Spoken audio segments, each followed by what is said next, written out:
I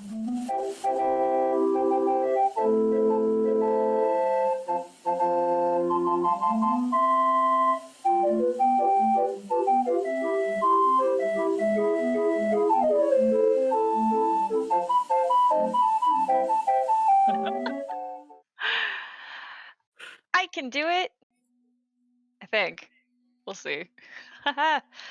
We found out, very importantly, that you can only go to Prismeer if you choose to go. And so it seems like that there is a thing that is wandering the carnival and offering people things and beckoning them into Prismeer for some unknown reason. Like that, people are being persuaded to leave. Um, we also learned about Isolde, who previously owned the carnival and traded it to Mr. Witch and Mr. Light, who are in fact Shadar Kai. Um, uh, and they have been having a very good time being the current owners. Um, and we have discovered um, that there is something in Prismeer that, oh fuck, this might be the part where I'm a little bit fuzzy. My notes are not particularly good. Um, uh, we need to go there because we need to figure out what is going on with like with all these little things that we've been learning so far about like Zabilna and the Hourglass Coven. Um, there is something that is happening, and some of us just kind of want to get out of here. Some of us want to find things we have lost, and entering Prismeer is our best chance of doing so. So we stocked up on a bunch of junk food and are headed out. Yep. Largely, the main drivers to head into Prismeer were the sudden loss of contact between both Kettle Steam, the Kenku, and even Mr. Witch and Mr. Light admitted they have not heard from Zabilna, who is the archfey patron of the carnival. They have not heard from her in some time. The um, i- in sort of in her stead at the moment, a group known as the Hourglass Coven has some sort of leverage over Mr. Witch and Mr. Light. That was never made entirely clear to you. And they seem to be the ones communicating with them in place of Zybilna. The thieves that you had previously met, who have taken something from some of you, seem to be tied to Prismeer as well. At uh, the other thing that I feel is worth remembering is our good automaton Banner was crowned the Witchlight Monarch of the Witchlight Carnival. I forgot that was last session. I'm sorry, Banner. I didn't do you your honor. It's quite all right. I will, once we are done here in Prismy, I will come back and claim my prize and take over full time running of the Witchlight Carnival. I believe I will keep the name. For sure. You have my unwavering support, my liege. Excellent, wonderful. And just before Court was the last one to go through the portal, which was revealed to sort of be a one-way trip through the Hall of Illusions. As Court was the last one to go through, Witch and Light both stopped him and whispered some cryptic messages about the Rule of Three and something about finding the Alicorn and freeing the Dormant Queen. And I got some cuddles in while they were at it.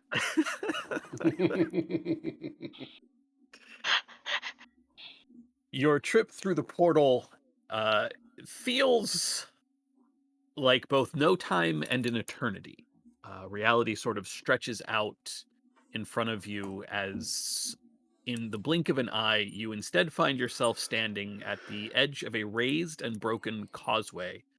The sky above you is the faded blues and reds and purples of twilight, and the ground beneath you, which there is no side railing, no walls, and it is made from pale stones that glow faintly from within, providing you some light in the otherwise twilight sky.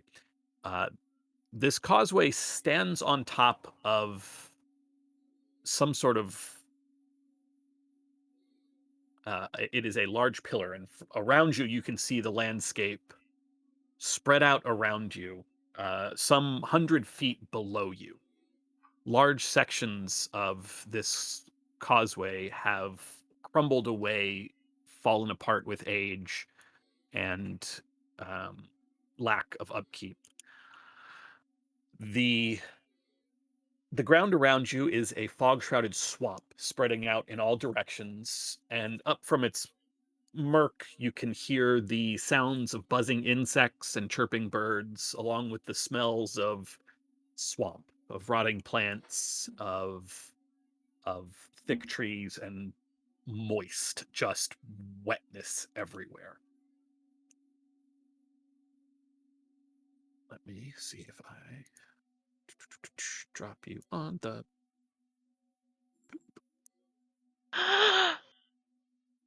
Wow. welcome to Hither.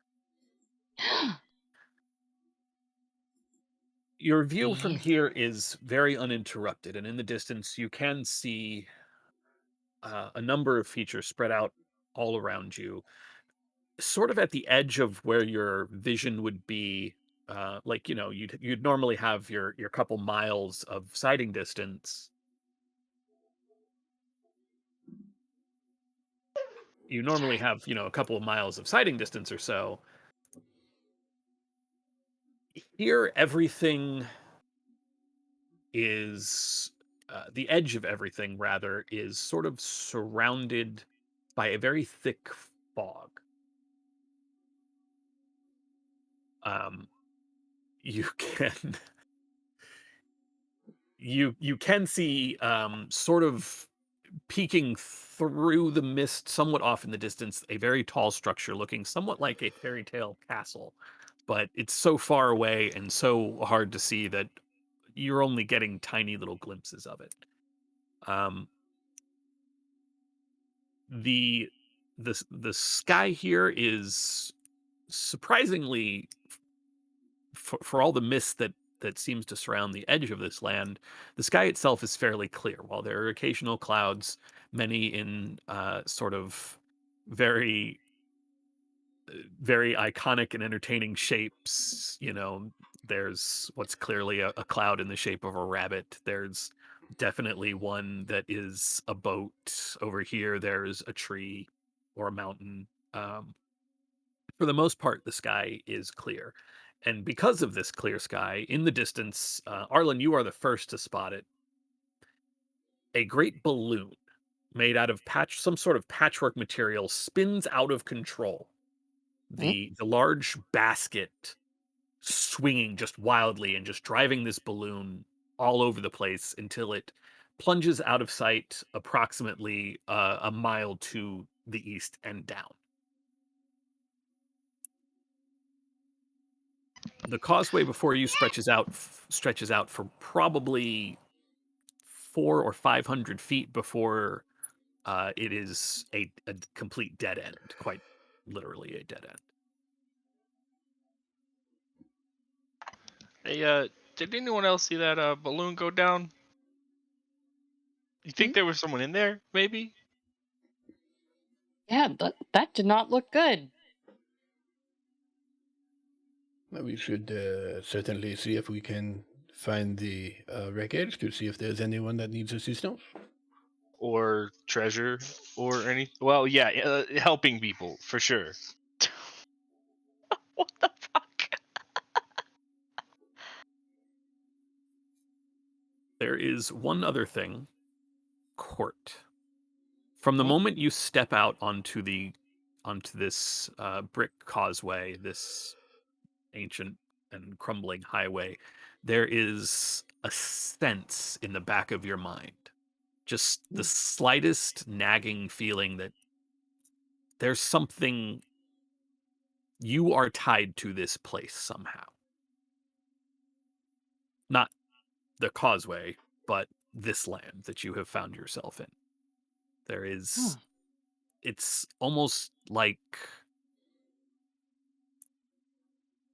everyone around you, you can hear the sounds of a swamp. You can hear the sounds of birds and insects and even frogs and the occasional haunting scream of a fox or something. But for you, there is an almost, there's a croak. It doesn't sound like any of the frogs you can hear below you. It's a sound that sort of tugs at the back of your memory and conjures up It's the that image. bitch of a fucking frog that took my fucking wings. That was me, Oliver. That was not Court. Just to be clear. But other than the vague sense of connection, there is nothing concrete. Nothing. It's just a nagging croak at the back of your mind. Just That fucking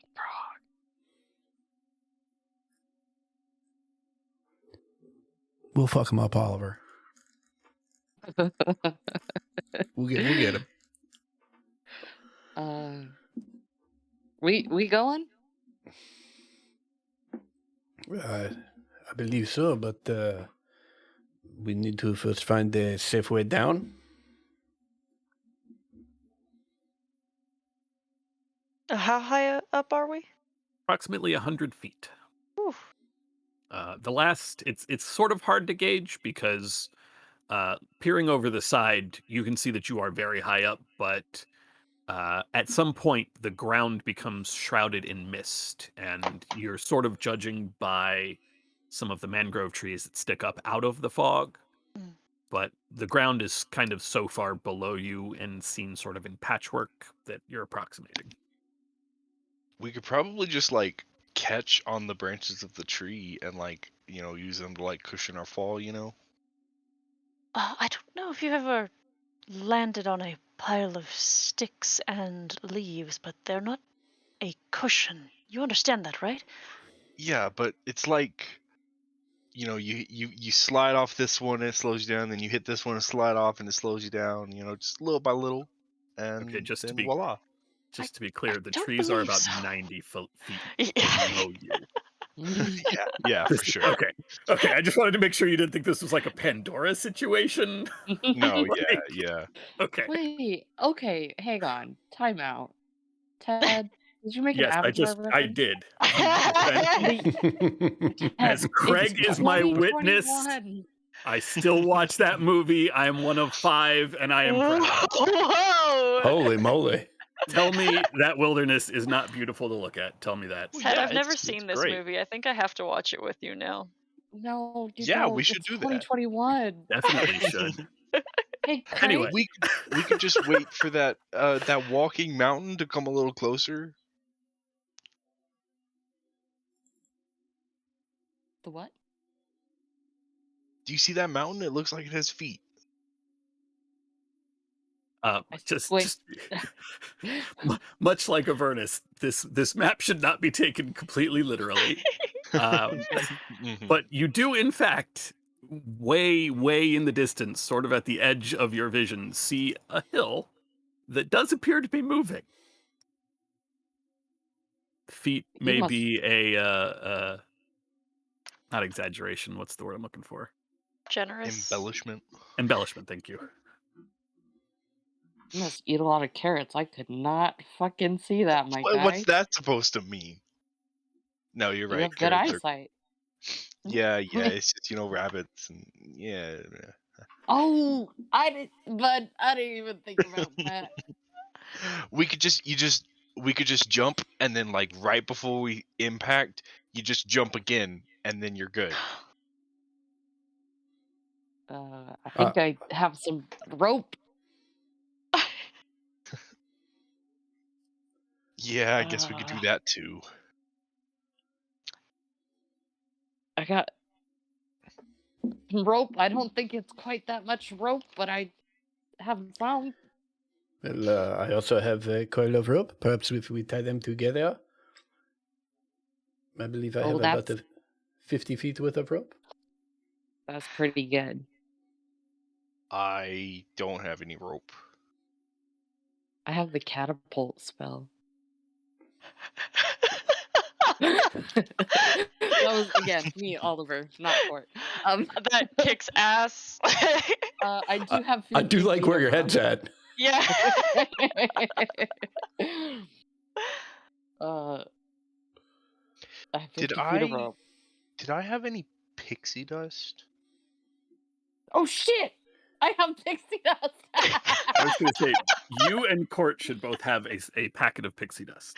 Oh my god, I'm I so. believe, Arlen, that you received a pack as a prize for something. Oh, you guys just remembered something? I got this. Whoosh. Whoosh, whoosh, whoosh. Look at this. Wow. I- Wow. You'll have to explain a little. It's dust. Yum, yum, It's- yum. How should that help us? It's pixie dust. It makes you. It slows your fall. I have some because, in case I fall off the acrobatic Oh. bar, Oh, that kind of thing. now that you mention it, I did receive this as a prize for becoming Witchlight Monarch. And I believe they mentioned something about the ability to fly. Yeah. See, there you go. It's good for airborne axe. It sounds like that leaves me then. Whoa. Well, if you are comfortable, I am fairly certain that I could carry you down. Yeah, I was gonna say one of you strong, people might carry one of the small people. Really, that means Banner. You could carry any one of us, but that's really it. Dude, honestly, I am fairly certain that I could carry all three of you if necessary. Oh, Ted, Mm. can you give us insight on what amount of pixie dust we have? Each Is of you it should have a packet of pixie dust, which is enough for one person. One use on one person. And I'm talking about the charm of the monarch. Yeah, that is definitely, that should be in your thing. It in your, is, yeah. Okay. Yeah. Yeah. It just gives me there a flying speed equal to my walking speed for a bit. For like an hour, I think. Yeah. Is that something that you can save for later? It I has can. 3 It's got 3 charges.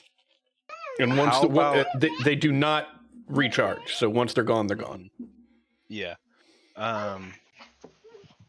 Are you able to fly, both me and him locking your arms? I'm almost certain. I mean, obviously that would be up to Ted, but I mean, You have like an 18 strength, right? yeah. And it's not like you're lifting us; you're just slowing the fall with your flight. Right. Yeah, that's definitely something you could do. Yeah. Save There are your better charm and let me use my pixie dust on you. Okay. Because it only lasts for a minute, and it's a one-time use. And your, 3 charges of an hour is going to be more useful. Wonderful. Okay. I flick some pixie dust at you, and you, if you're still wearing your guest wings, they start like shimmering a little bit. Yeah, absolutely. And it's strange because I'm wearing them as I have for the entire carnival in the front. on the front. Yeah. And I extend a hand out to you, Arlen. And I jump up on your shoulders. fantastic. And extend a arm to Hemlock. Very hesitantly take it. Oh, he cute. That's all. Yeah, I'll do a little cartwheel and with the packet open in one hand, so it kind of sprinkles on it, like whoosh, I kind of roll into it in the air. It's very show-offish, of course. Yeah. Incredible. Nice. Right. I will step off the causeway and look. The wings, they are working. How You, delightful. your tiny set of fabric wings flutter in tiny little pointless flaps as you sort of descend straight down this next to this pillar. You do have to go around some rather large mushrooms growing out of the brick here and there, which looks a little crumbly. It might have been climbable, but it probably would not have been safe. Eventually, you do land in the very, very sticky, squelchy mud that makes up the ground of this swamp here. Tangled mangroves grow out of pools of rippling water, half hidden by thick fog, and purple mushrooms cling to rotted logs and stumps scattered throughout the marsh.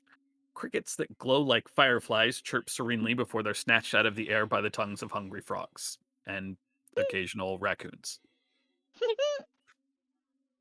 Coming from one direction, coming opposite the causeway behind you are several voices joined into a marching song.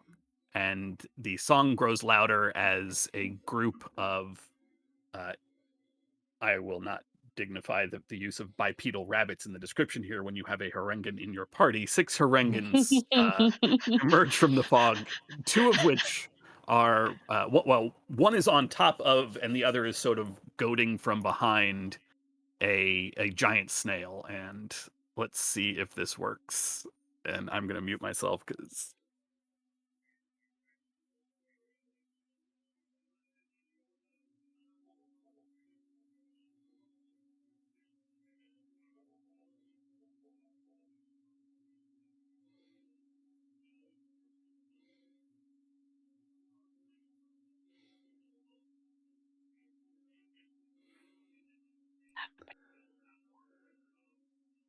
What?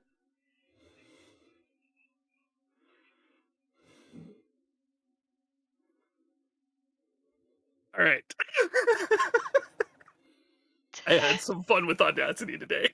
Hell yeah. Oh my That's Incredible. fucking That's so god! great. that.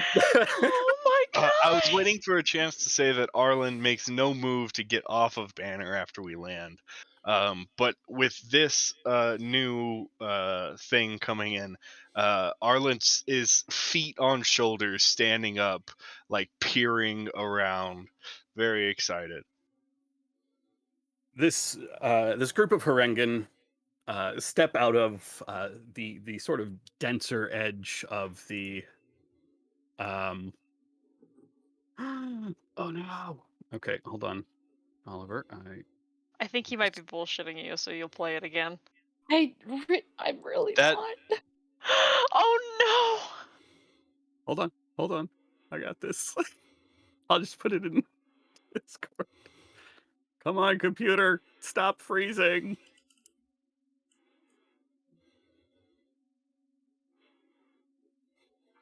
There we go.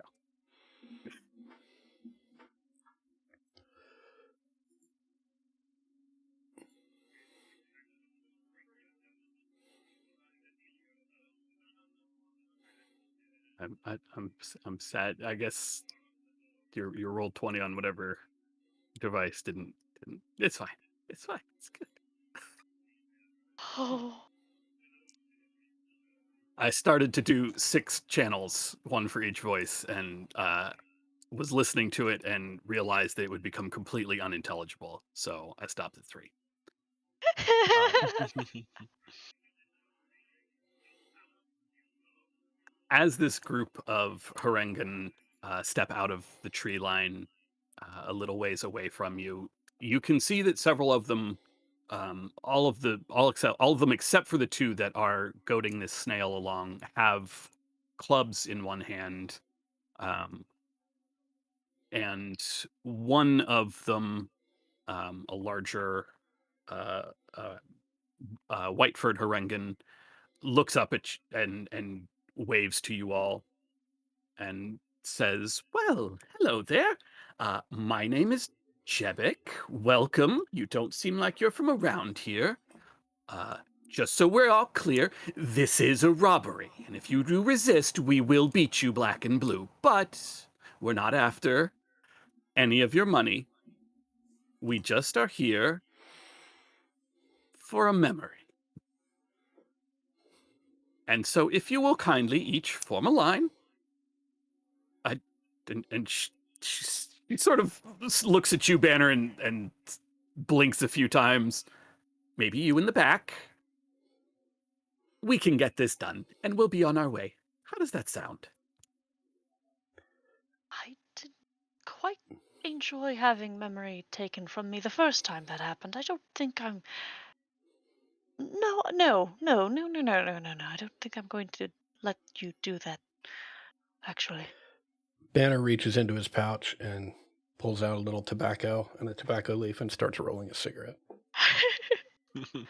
Complying, not comply. It sounds like we're not complying. We're not complying, folks. What do you folks think about a story instead?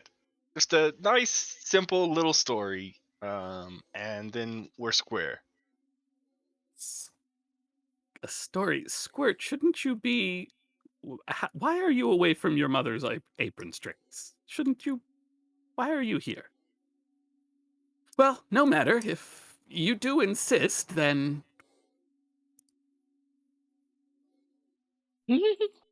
Oh, ignore the beholder. What? Ignore. Excuse me? Oh, that it's gone. That's my I tester saw that icon, so guy. I can so that I can test the way things look.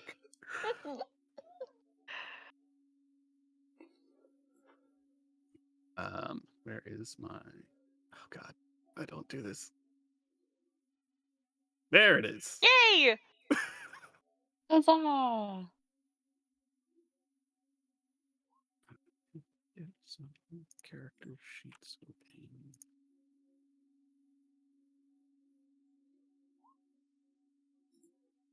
Oh, we have them open. They're just minimized. Woohoo!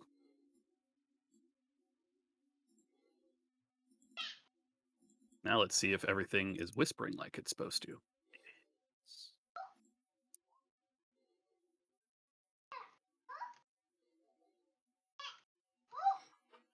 Son of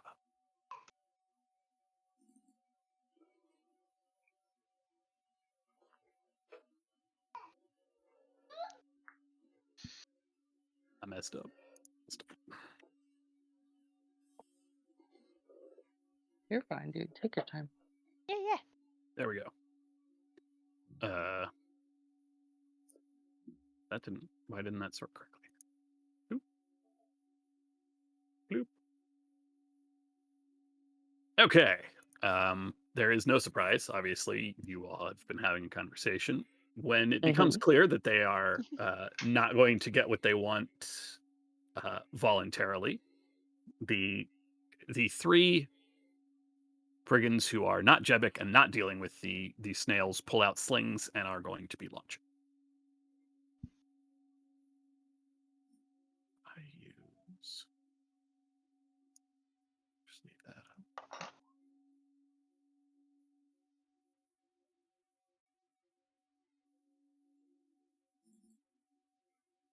It's birthed like it was supposed to. Thanks, die roller.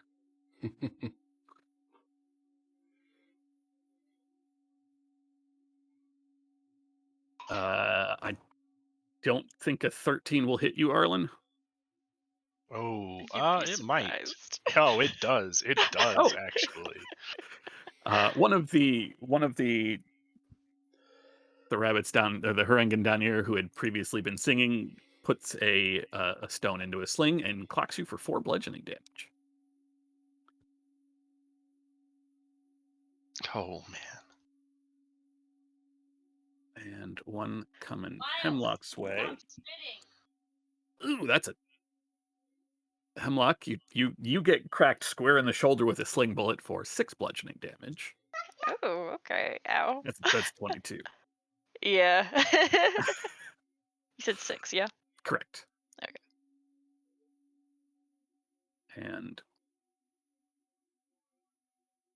Court, one goes wide by you with an 8 to hit. um.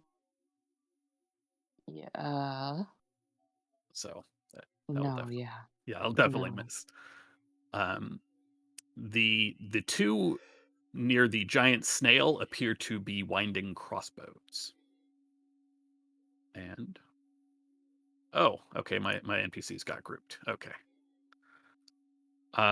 Jebek, the gray-furred rabbit that introduced herself to you, is swinging a long length of chain in two hands. And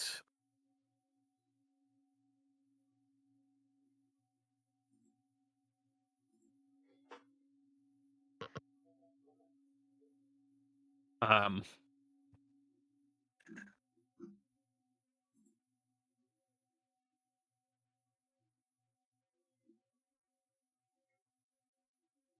that should be 30. Sort of bounds, and I do mean bounds. Like you all have seen Arlen jump. This is very similar. Just bounces through and over the mud through some of the branches, and from there takes a swing at Banner.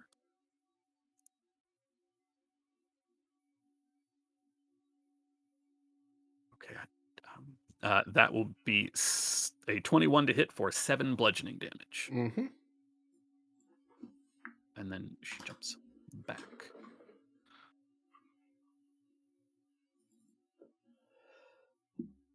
As she stands on a what is essentially a large rock sticking up out of some of the marshland with the chain swinging in her hands. Well, then, you can just decide to surrender at any time. We can take what we want, and you'll be on your way. Hemlock. Uh-huh. Uh-huh.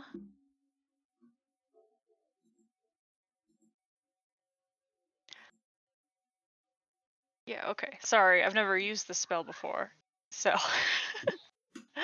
um uh Hemlock is going to kind of shakily uh uh draw his wand and swirl the tip of it into the palm of his opposite hand, and a like dark orb is going to form, and with a flick of the wrist, the wand directs that orb in the direction of um yeah, actually no, we'll head over here. That makes a little bit more sense. Yeah.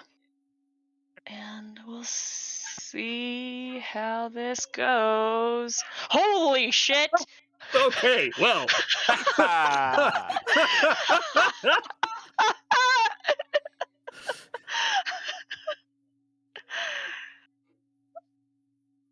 I am trying to roll damage. Uh. Oh my Jesus god! Christ.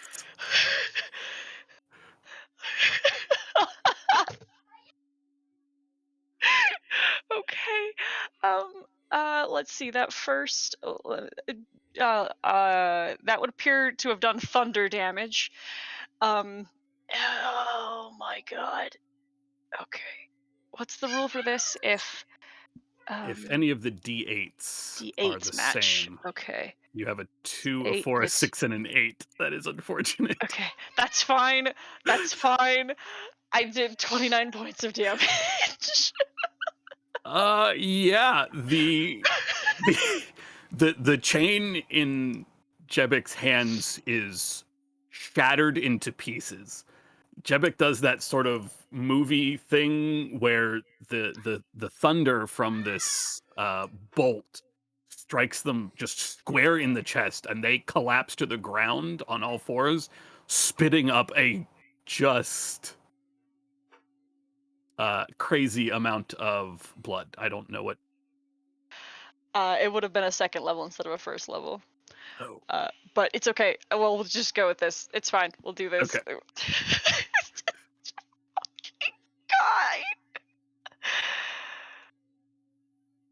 God. Kind of shakily, he'll righten himself and put his hooves together and say, I, I insist, actually, that we will not be surrendering anything today.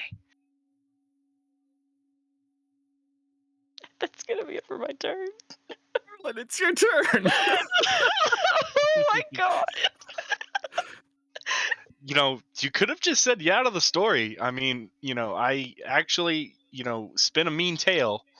And I'm going to roll one of my bardic inspiration dice on my table of tales from beyond. That's a 1. That is the tale of the clever animal. Okay, let me see. Retain the tale. Oops. Well,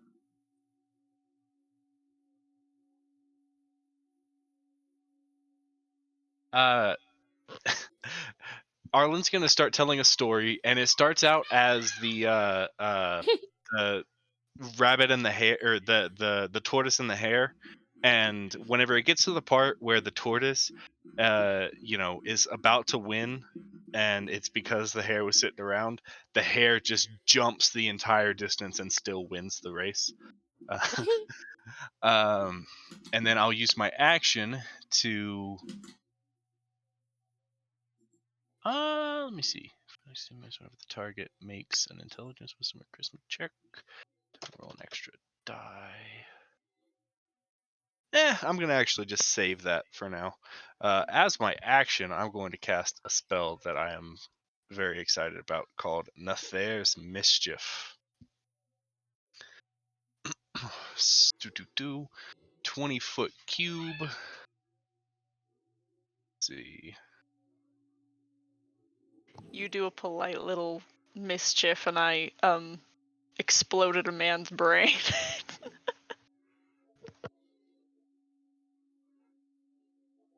In this square, I think I can get all 4 of these guys. Not the snail or the guy on the snail or any of them, but the other 4. And I am once again going to roll a die to see what happens. A 3.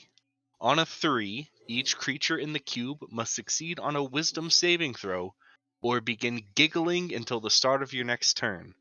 A giggling creature is incapacitated and uses all of its movement to move in a random direction. okay, and this is a 20-foot cube, 25-foot cube? 20-foot cube. 20-foot cube. Okay. Yeah. The cube fills with fey and draconic magic, and then I roll on this mischievous surge table to determine the effect. I should have gotten those templates, but yep. Okay, and that is a wisdom save, you said? Wisdom DC 14.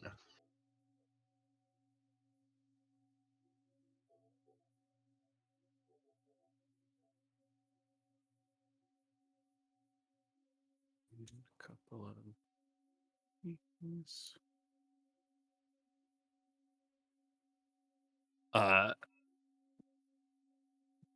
The sound of laughter through mouth and lungfuls of blood is kind of creepy, but Chebik does begin to giggle and cough uncontrollably, as does the one behind her.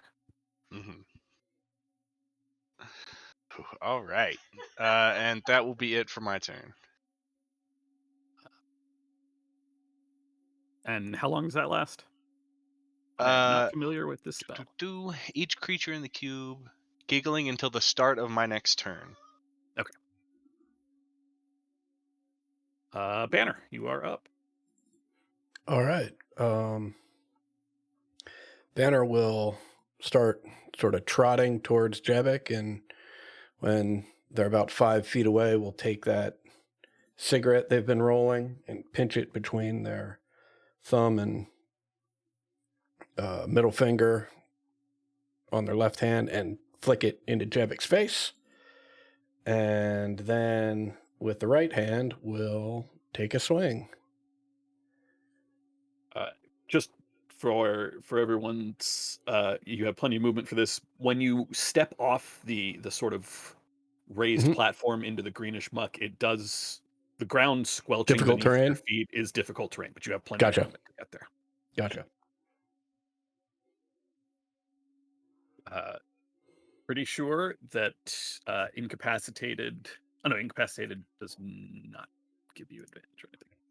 No, Yeah, I don't think just so. no actions or reactions. Got it. So I assume a 13 does not hit.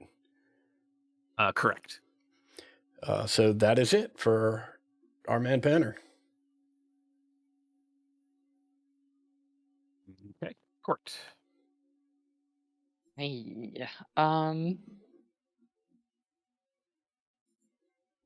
I would like to.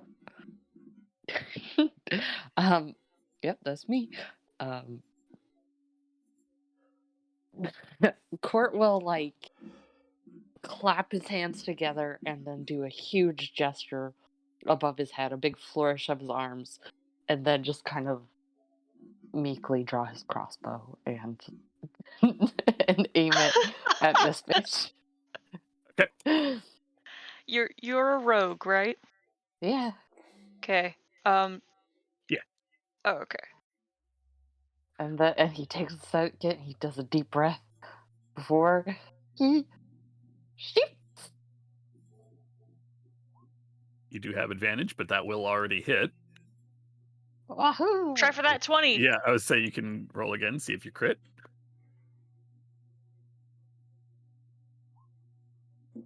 Still hits. All So right. this will be your normal damage and your sneak attack damage because you had advantage on the attack. Wahoo! Where's my sneak attack? Is it just added or should I click it? It's Oh, not in there already? Yeah, it's a it's a little. modifier. Hang on. Yeah. I didn't click it.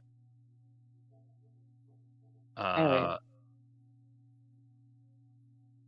The crossbow just the bolt just thunk right into this Harengan's chest. He has a moment to look down surprised and then just collapses. Or does a heal click? You killed him. He'll click. He is on the ground and he is trying to breathe through a punctured lung, but it's not good. It's not good. It's not good at all. What? Sorry. But he does like one of his little little tonguey outy faces like no. So the two that are the ones that are giggling move in a random direction, correct? They're full movement.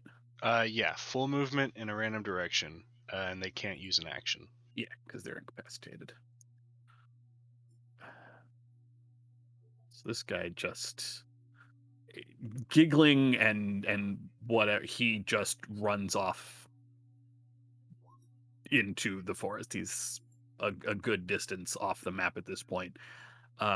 Between seeing their boss get just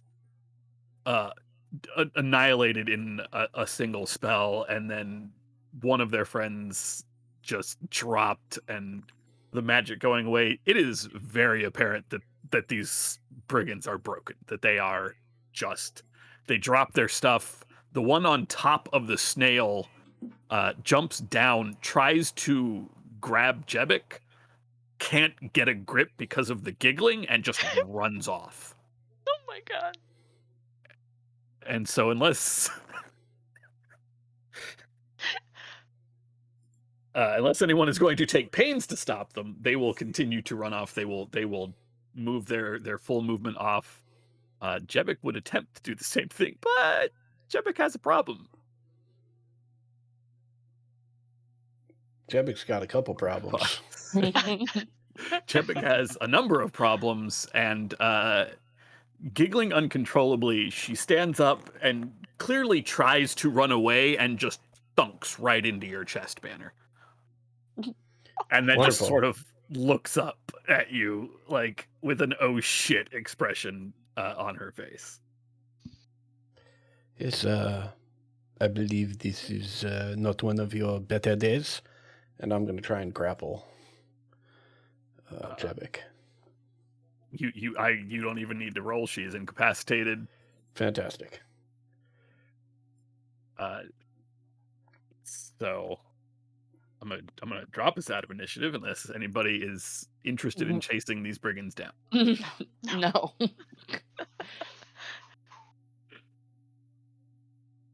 Oh, I'm not pursuing. Y'all pursuing? No. The snail is loaded with a there's like a leather saddlebag over the shell, and the moment the Harengan hopped off of it, it immediately started munching on one of these trees.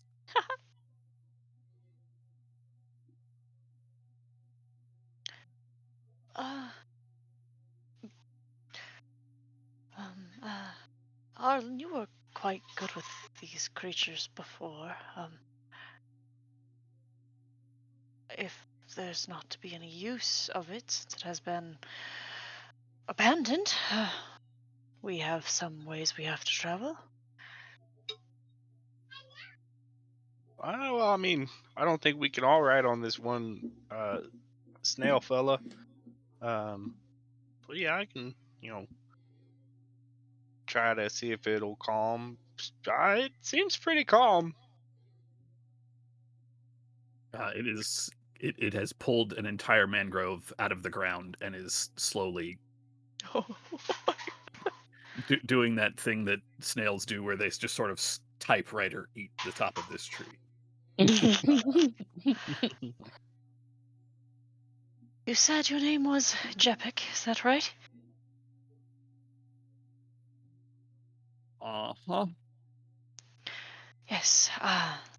Now, what is it that you were planning on doing with memories? As he removes his monocle and cleans it, and kind of holds it up to the light and sets it back on his nose. It was for Agden, Longscarf, leader of the Rengan band, personal servant to Bevlorna, who rules here and hither. They'll be very mad if and she looks over at the now expired Harengan with a crossbow bolt out of his chest. Uh they'll be very mad if you If gulp. we. There's a very loud audible swallow. You have any other backup options? What? Do you, What? do you have any other options? You know, Besides burglaring? skedaddling so you don't get it. Whoop. I'd be very happy to just leave. Yes. Oh, and what is it that Bavlorna is wanting with memories? I don't know. That's I don't ask questions. Agden tells me to get memories. I get memories. Oh, you should I ask questions, I think, no. That's considering a how few questions you asked nearly cost you your life just now. I Mm. don't ask questions of the ruler of this realm. I don't even speak to her. That's Agden. Whoa, ruler of the realm. That's kind of big. And tell me, about which ways would we find Bavlorna? You okay? That's right. You're not from here. She's in her cottage over in Downfall. But you, that's you don't want to go there. It's a terrible place.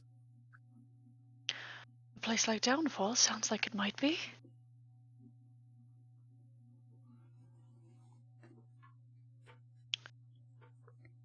Which Right. direction? You haven't been in the Feywilds long, have you? I mean, I could point where it would normally be, but it might not be there by the time you get to there. But uh, if your friend here will release one of my arms, I will happily. Well, actually, and she very awkwardly, with one foot paw, like brings a leg up to point, roughly off to the northwest, I believe. Let me make sure they used a normal rose compass in this map. No, pretty much straight north from here. But I mean, it's the way between here and there is not great. Well, I suppose anything's not great, what with the wells and everything, but The wells? yeah, well, I mean, this wasn't always a swamp. The water levels do go up and down and up and down, and there just happen to be more wells there, so the water is a little more concentrated. Yep. Hmm. How long have you been here and hither? Oh, like 30 minutes tops? yeah, like 20 minutes. Her jaw drops. Tell us about it. Okay, well, Tell us all we need to know. Be our guide. I I suppose I can do that. And she's very pointedly trying not to look at her dead friend at that point. I, uh, can I, I'm sorry, my lovers. I didn't, I've never, I don't do this kind mm, my apologies. Would The you like something to be done about them? Or would you like to take your dead? Um, I'm wait, I I can't carry him. I would need the snail. But if you all want to keep the snail, by all means. Just I guess just let the Do we swamp need to have him. keep the snail, guys? I didn't mean to kill the guy. I think we'll be fine without the snail. You need him more than we do. Snail's all yours. Appreciate it. You're uh, sorry, didn't mean to. If your friend here could let me go, I will be on my way. Wait, no, tell us. Be our guide. Tell us everything. Okay, First, please. what do you want to know? What do we need to know? Being here. Uh, don't go near Downfall. The Bavlorna's cottage is in the middle of the Soggy Court. It's called. It's a ridiculous place full of just pompous frogs and all kinds of backstabbing and treachery. And I mean, I say this as someone that did just try to take memories from you. Uh, it's a terrible and awful place. Mm, There, You said frogs? well, I mean, they're not technically normal frogs. They're Not normal.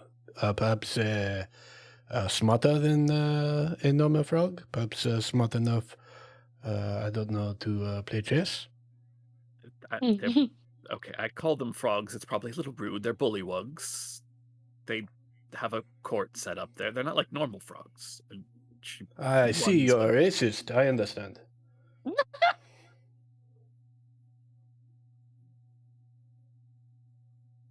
I mean, people call us, and she looks at Arlen. People call us rabbits or hares, and I call them frogs. So I guess. Yep. Can I? Can I go? Should there Nah, be anything else that we should know as newcomers to Hither? You you know about the rules. I mean, they're not Why don't you just really. refresh us on those rules right quick? yeah, did you hear us when we said like 20 minutes?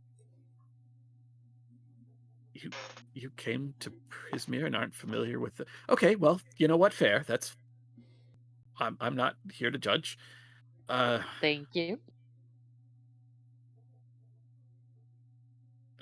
oh boy, the rules. The rules of three. The rules of hospitality.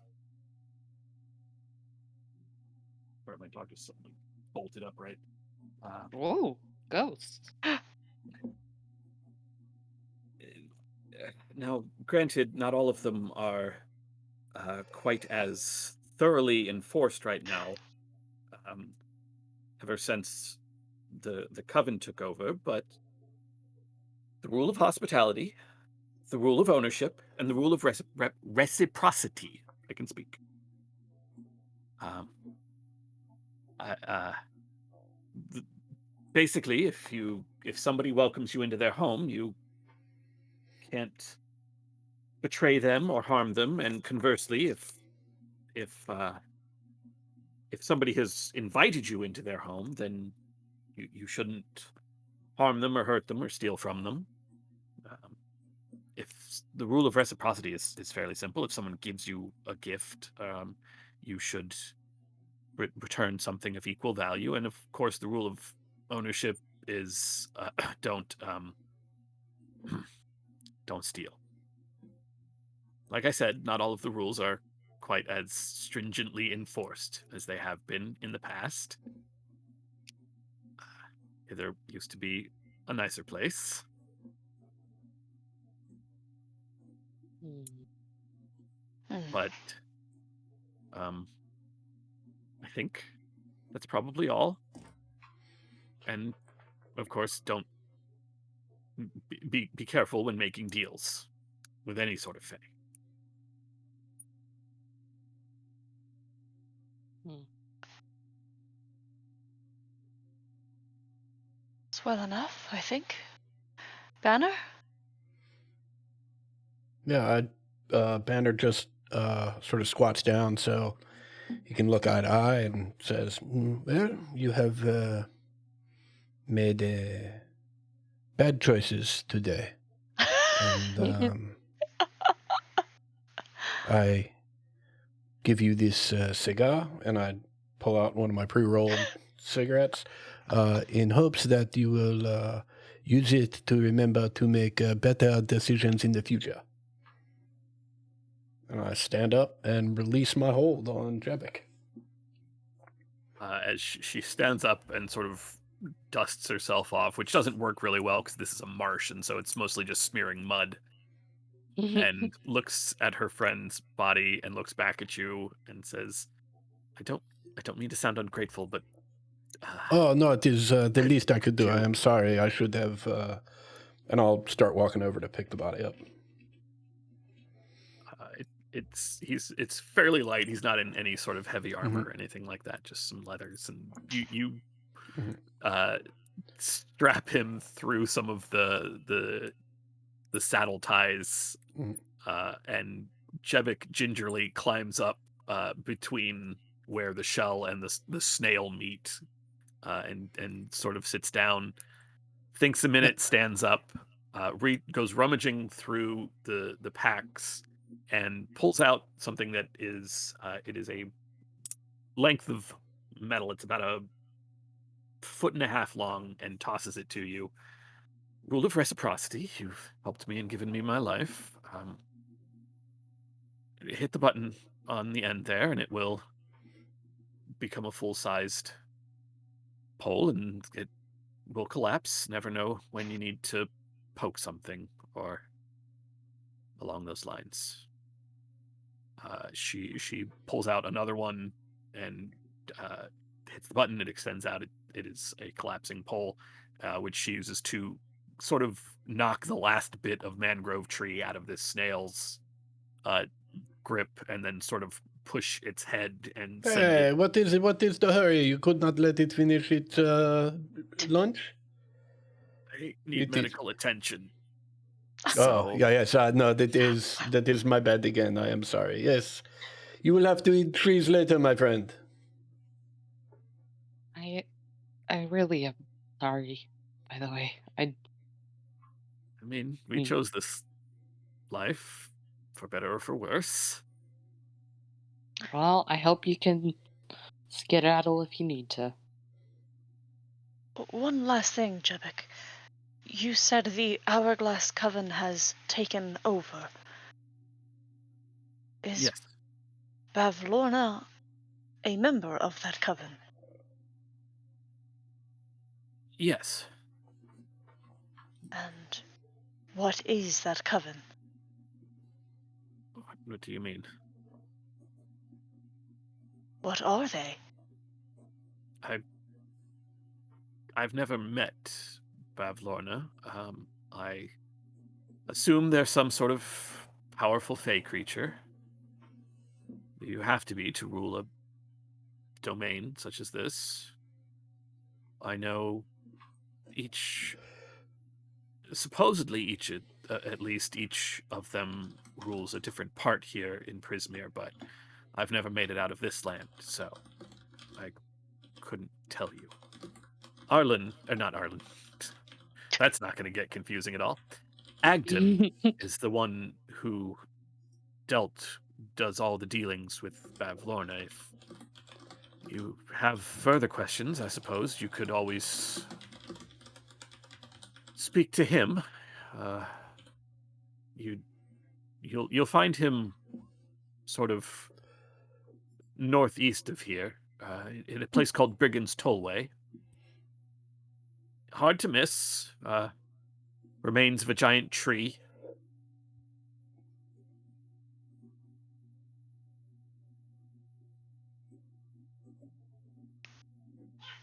She gives a salute with the pole and then prods the snail, which trundles off at a whopping speed of 10 feet. So real slow.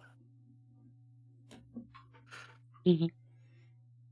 I I think we're I think our goals kind of align, so just, you know, have hope.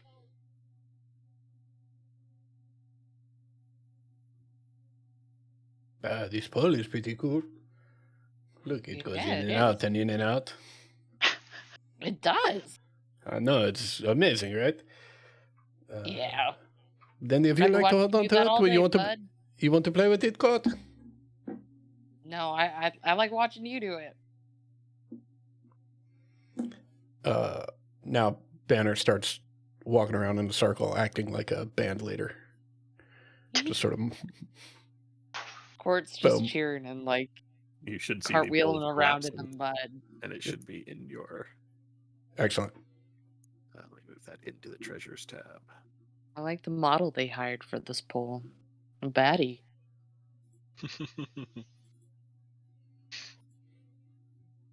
There we go. It is correctly in the treasures tab.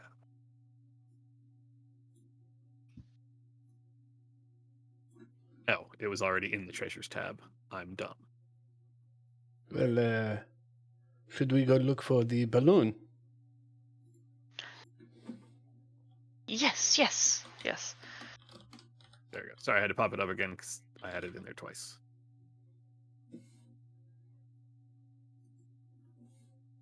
The you set off through the marsh, through the swamp, towards vaguely the direction you remember the balloon going down. The trip is very, very slow going. It is the ground is thick with mud in most places. The exception being where there are the very tangled and gnarled roots of these mangroves and the few remaining um, pine trees, and there's also a certain amount of scrub that sort of catches at your feet and makes progress through the marsh very slow.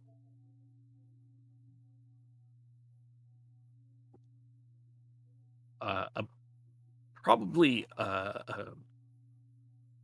couple hours of trudging through this marsh. It's hard to tell with no there's no visible indicators of the passage of time. The sun doesn't move. It never fully sets. It never comes up. But eventually, eventually, you are able to see past some of the trees, the very tip of a tower poking through the tree line, and excuse me, you can see dangling uh, from the top of this tower, caught up in the parapets of the crenellations at the top of the tower, is the basket. Um, let's see if I have a crumbling tower rises out of the swamp, leaning at such an angle that it threatens to keel over. Black brambles surround the base of the tower and cling to its lower half. Hanging from the crenellations on the lower side of the tower's peak is a large woven basket at the end of a tangle of ropes and tattered fabric. The basket dangles 30 feet above the surface of the swamp. And we should have. Really gave me a handout, but no picture. I know it's in the book. All right, I'm going to put you all back on the other map.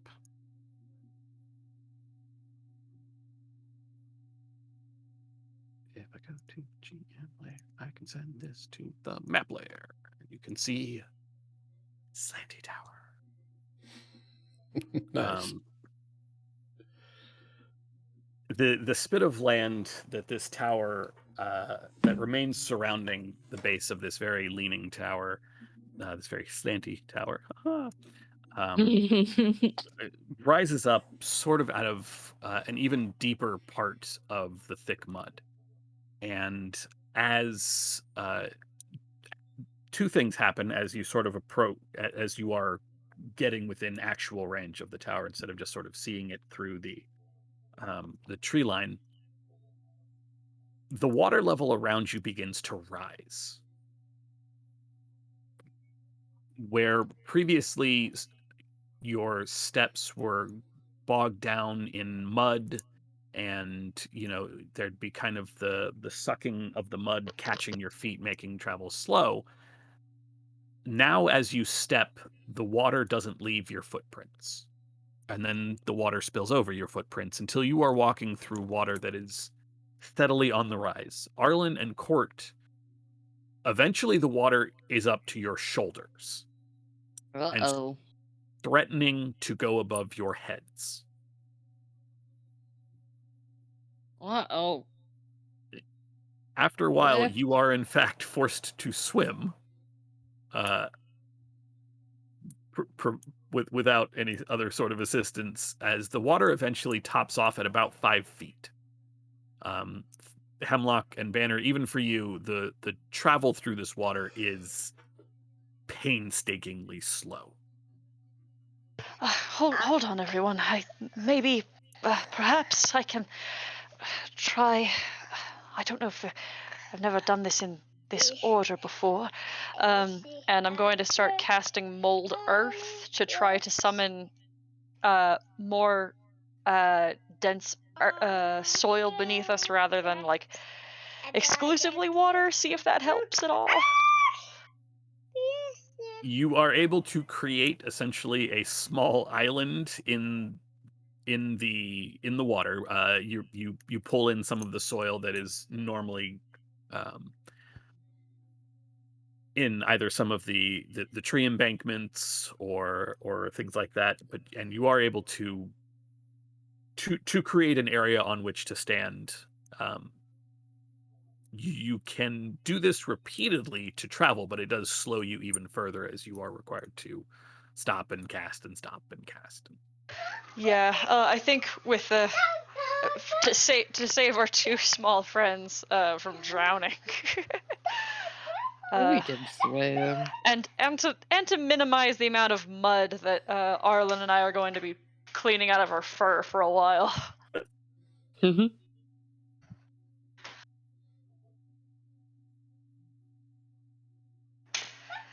So long as this is not too inconvenient, I think this might be the easier way to travel, even if it does slow us some.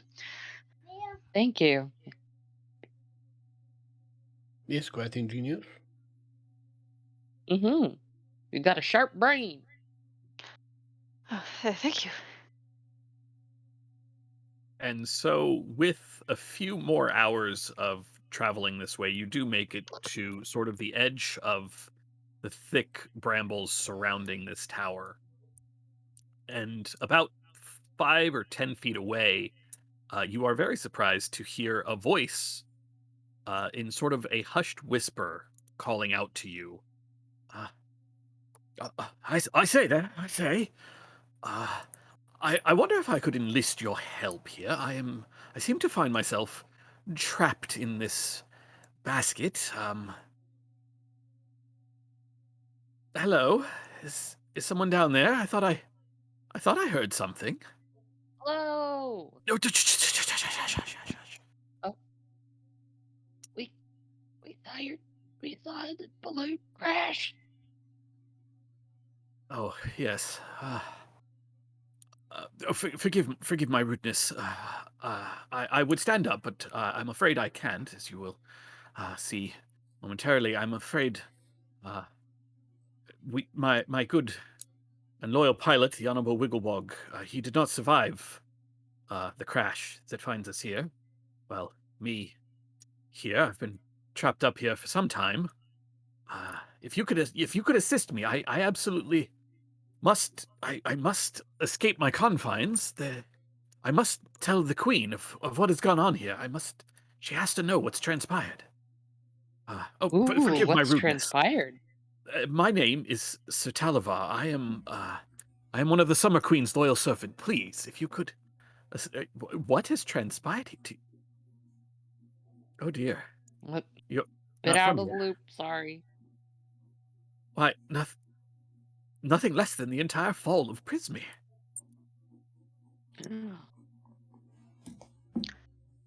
Uh, well, we are. Shh, quiet.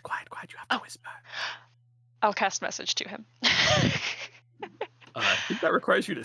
No, it does not require you to see your No, target. What am I talking about? yeah. Go ahead. Um, we are, in fact, rather new here, and we had some suspicions and concerns about the fall of Prisma. But what exactly has been the inciting incidences that have caused this to occur? Uh, well, the Archfey Zybilna, something has happened, and it would seem a coven of hags have split Prismere into Ugh. parts, and I have to let the Queen know. Titania must know. This coven, would this be the Hourglass Coven? I suppose I don't know exactly who they are. I only know that Zybilna is no longer in control of Prismere. Um, do I need to make a check to understand what Titania is? The Queen of the Summer Y- Court? yeah, you are welcome to make an Arcana check, although he has specifically referred to her as the Queen of the Summer Court. Sorry. Yeah, that is exactly why Oh, I'm rolling. Oh, Jesus! oh what Holy the shit.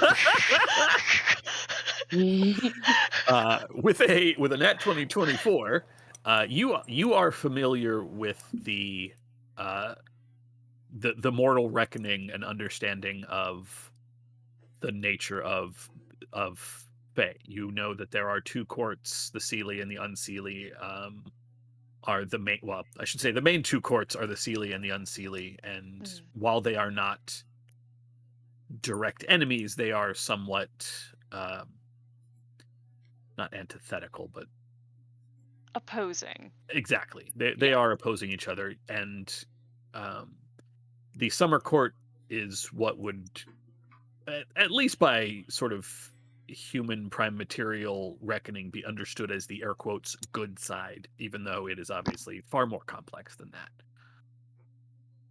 Hmm. Um, you know that she is a being of near deity power.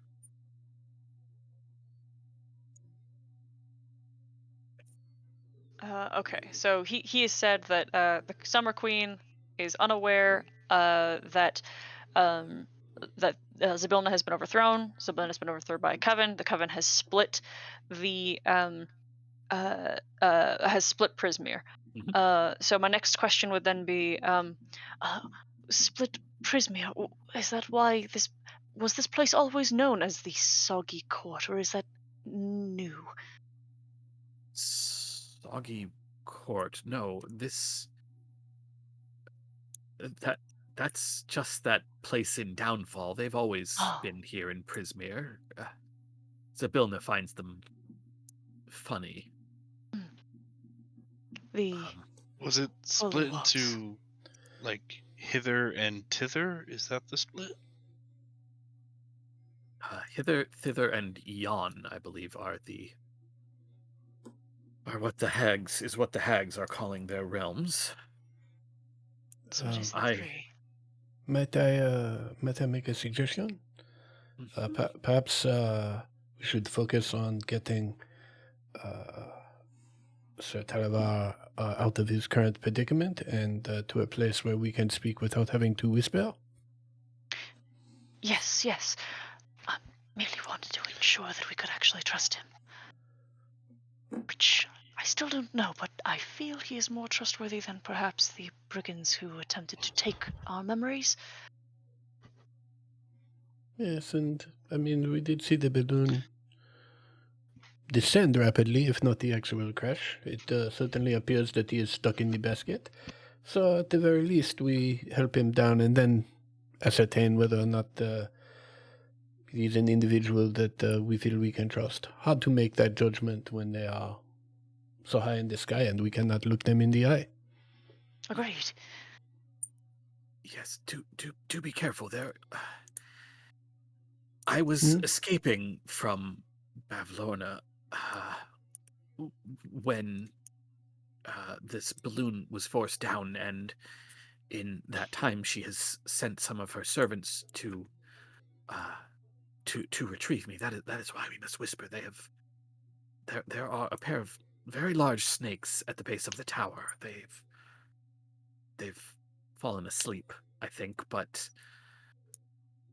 I'd rather not find out. I really don't want to be eaten or brought back there.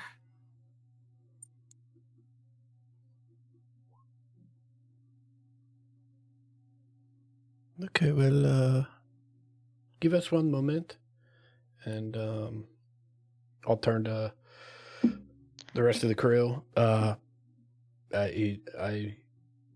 don't know if any of you have any other suggestions, but it certainly seems like a reasonable time to use the charm of the monarch to go pick this individual up, and perhaps I can use the extra time of flight to fly us some distance away from the rising floodwaters. Clever, yes. And that's what I'll do. I'll use one of those three charges to get a flying speed and fly up and get this guy.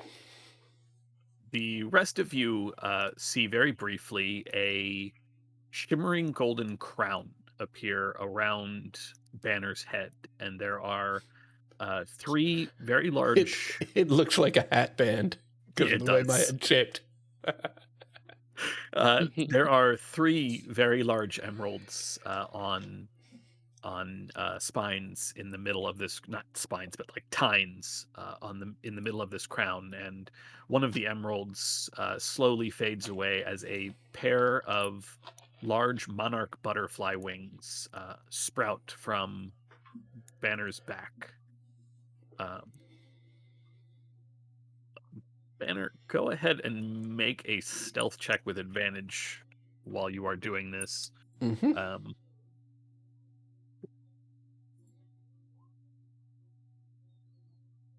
okay, so Oh my advantage, god. disadvantage for the heavy armor, so it'd actually be the 16. Right. Okay. Um, with barely a whisper, you are able to make it up to the balloon, which is roughly, like I said, about 30 feet off the ground.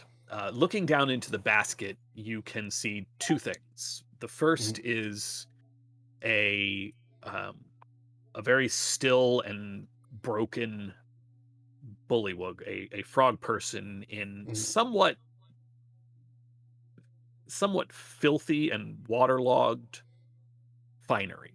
Like, Mhm. this looks like somebody out of Victorian England if they had rolled through a swamp, Mhm. um, very visibly dead. The second thing that you see is a large silver cage. Imagine like a Tom and Jerry bird cage where there Mhm. are very thick metal bands with large holes, and inside this cage, the cage is about 4 feet high. Um, you see a very peculiar fellow. When he sees you, you have got there it is.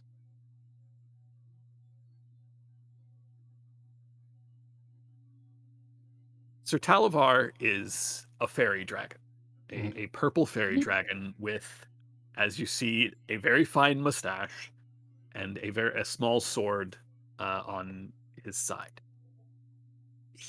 The moment he sees you, it takes him a minute because the cage is on its side, so he's sort of standing um, on some of the bars. His eyes go wide, and he bows very deep. Your Majesty.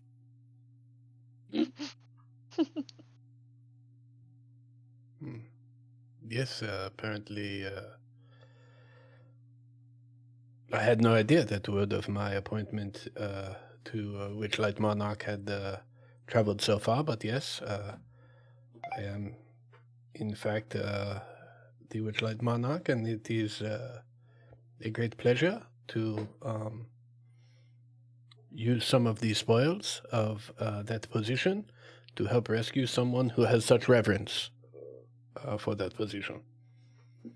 What I what would you like us to do with your friend?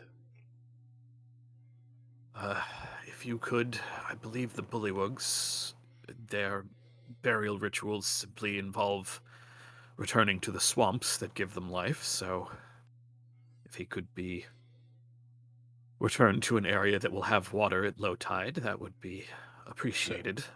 Certainly, and I will uh, pick up the bullywug's body, and I will pick up the cage that is holding Sir Talavar, and as we fly down, I will whisper, "I very much like your moustache."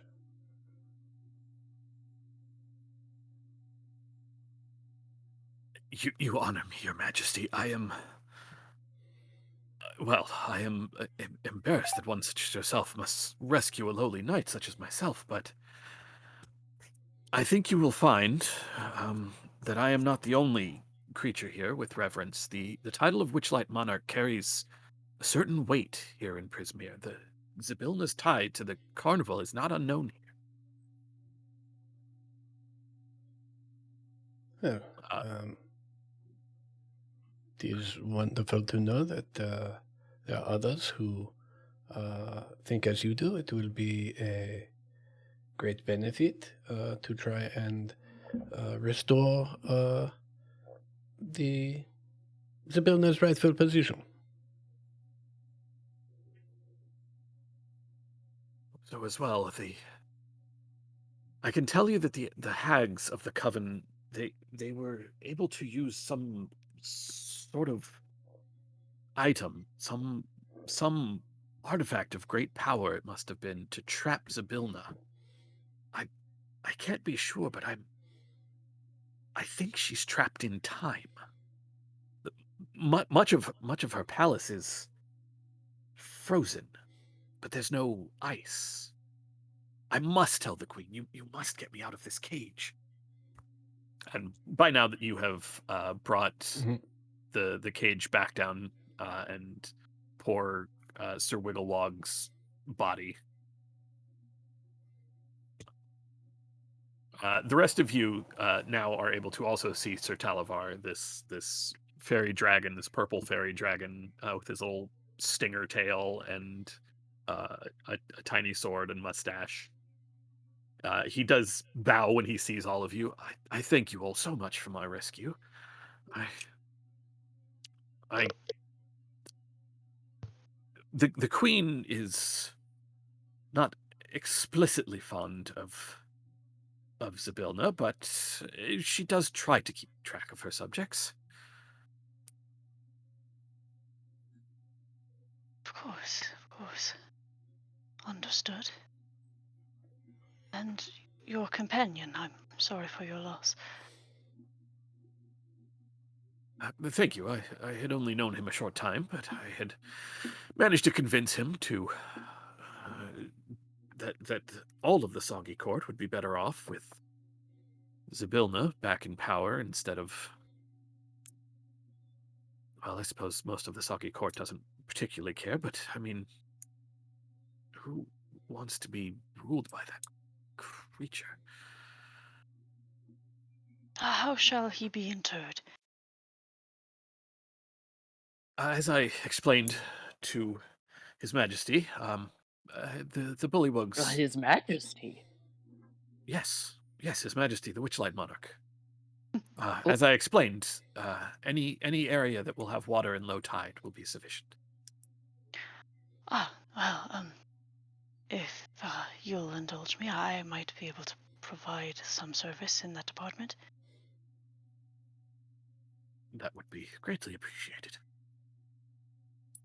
I'll go and use my wand to up upturn some earth, which is going to fill with water pretty quickly. And if the rest of you will indulge me, Hemlock will pull out the book that he has with him and read a poem,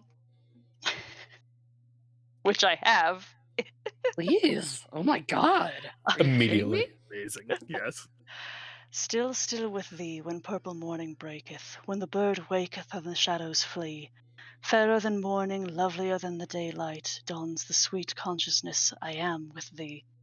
Alone with thee amid the mystic shadows, the solemn hush of nature newly born. Alone with thee in breathless adoration, in the calm dew of freshness of the morn. As in the dawning o'er the waveless ocean, the image of the morning star doth rest, so in this stillness thou beholdest only thine image in the waters of my breast. Still, still with thee, as to each new-born morning a fresh and solemn splendor is still given, so does this blessed consciousness awaking, breathe each day nearness unto thee and heaven.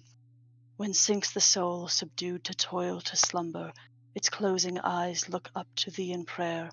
Sweet the repose beneath thy wings and o'ershadowing, but sweeter still to wake and find thee there. So shall it be at last in that bright morning when the soul waketh, the life's shadows flee.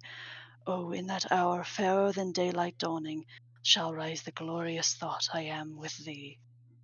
And I'm gonna keep doing those because I got a whole little book of services. Oh Uh, yeah. Hell fucking yeah. Are you kidding me?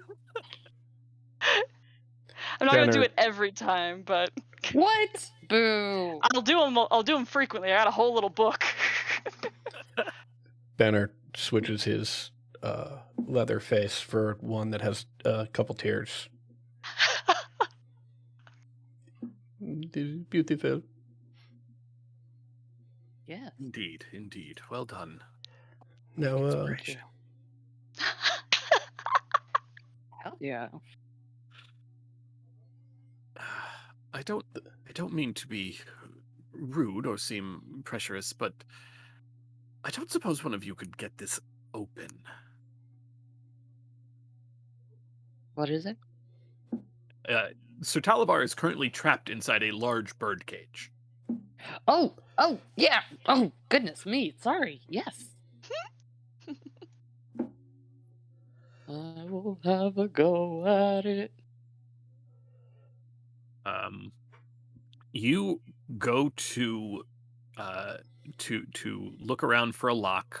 Find one on one side, but the moment you bring your thieves' tools to uh, pick it open, there is a small spark. What kind of cage is this? What's all this now? Oh, I suppose I should warn you, there is a certain amount of magical energy on this cage. It is preventing me from using my own magics to leave.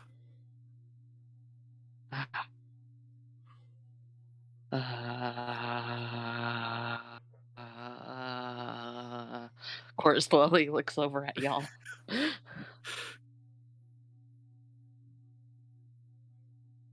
Well, I am more than happy to give it a shot, but I only know one way to get into a cage like that. Hemlock, do you think you can take a look at the magic? He'll adjust his monocle and cast detect magic. There is an exceptionally strong aura of abjuration magic on this cage. Yeah. Yeah. Let's see. Well, I'm not particularly good at breaking enchantments yet. It's difficult magic. Wonder what could be done. Uh, I don't mean to presume, but if you find yourself without the magical means of opening it, the only way would be the key, and I think oh, there's a creature that lives here on Telemy Hill. Jingle Jangle is well known throughout all of Prismeer for an obsessive collecting of keys.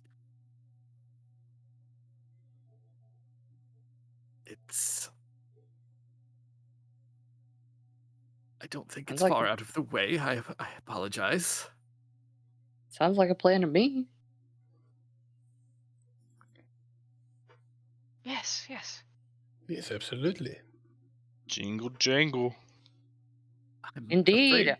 I'm afraid I will have lost track of it since I've been in the basket for several hours. I don't suppose any of you saw which way the hill wandered away to. We'll find it. Arlen, did you see which way it had walked? Yeah, I was heading in that direction, I think.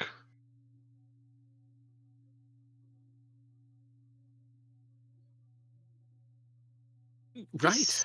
This hill, this walking hill, it wouldn't happen to be called the foothills, would it? Kind of smiles.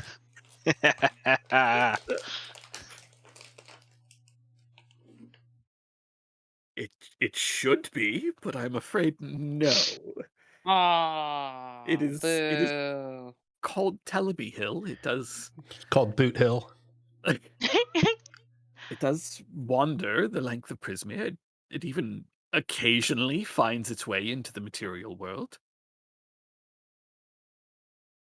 A very ancient hill. I remember long before Jingle Jangle moved into Telemy Hill, the queen of the summer court had a picnic on there with well, the trees, you understand, are awakened, of course. That's how Telemy Hill, and he goes on for probably 30, 45 minutes talking about a picnic that he was invited to on Telemy Hill with the queen of the summer court. He Delightful. describes in extensive detail the cakes and the fruits and the wine and uh of course the hill didn't eat. It's a hill, but the hill and the queen did have a lovely conversation on various gardening techniques.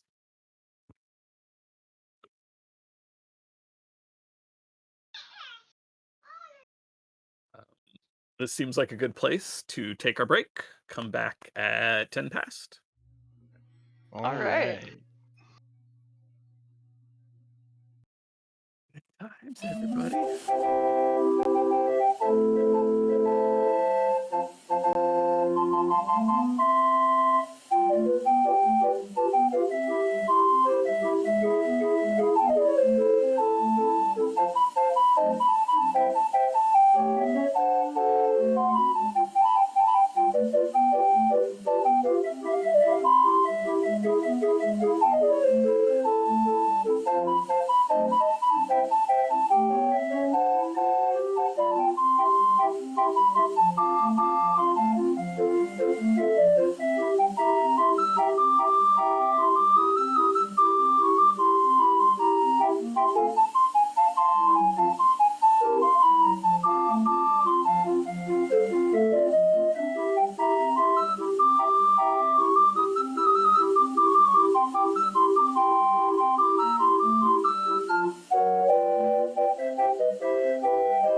he wants a snuggle, he'll say "Nuxle" because he can't get the letters right. And at 5 in the Aw. morning, he like rattled his doorknob and crawled out of his room and like stood in my doorway.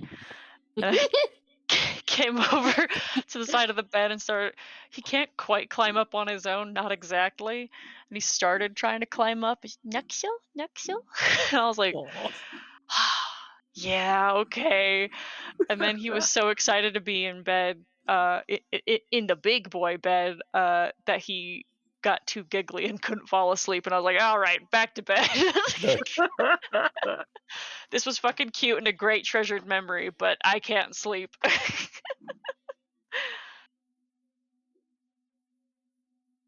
All right. We have everybody back.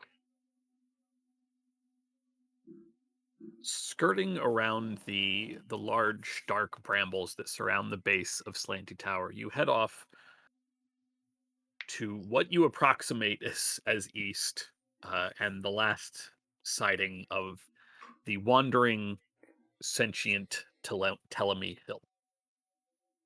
Uh, as before, the going is somewhat slow. The water levels, after about an hour, do recede again, which is marginally better than trying to swim, but you still find yourself in the sticky, sucking mud that pulls at your feet and slows you as you are making your way through the swamps of Hither.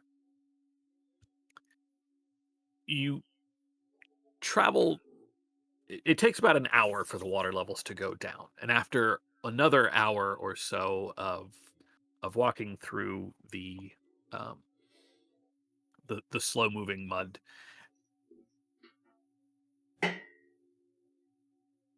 the sound of somebody making their way through the tall reeds around you becomes evident. The sort of rustling of a creature that is definitely large, but is also definitely out of sight.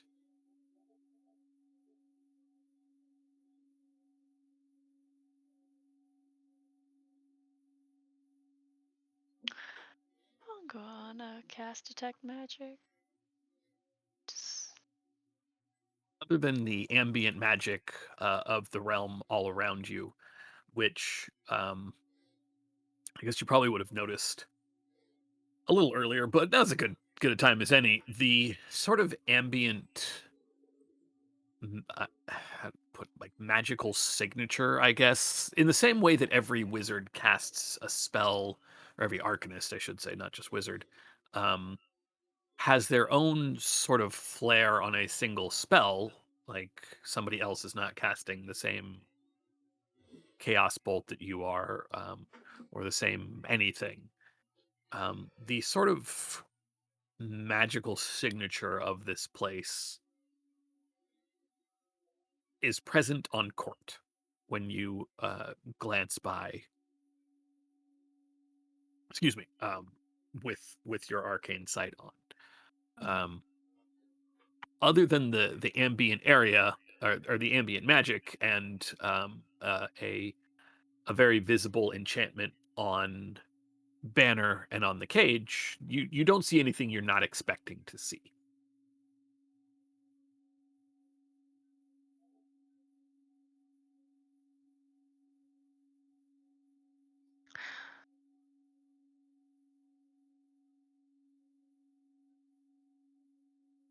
The the area here goes mostly silent. The birds have stopped. Uh, the call of the insects has gone quiet. The water sort of um, creeps in around your feet, but not much really. Everything seems very still until the most peculiar creature that you have seen, and it takes you a minute to realize that you are looking at a hobgoblin. And this hobgoblin is walking on all fours on stilts. He's there. There is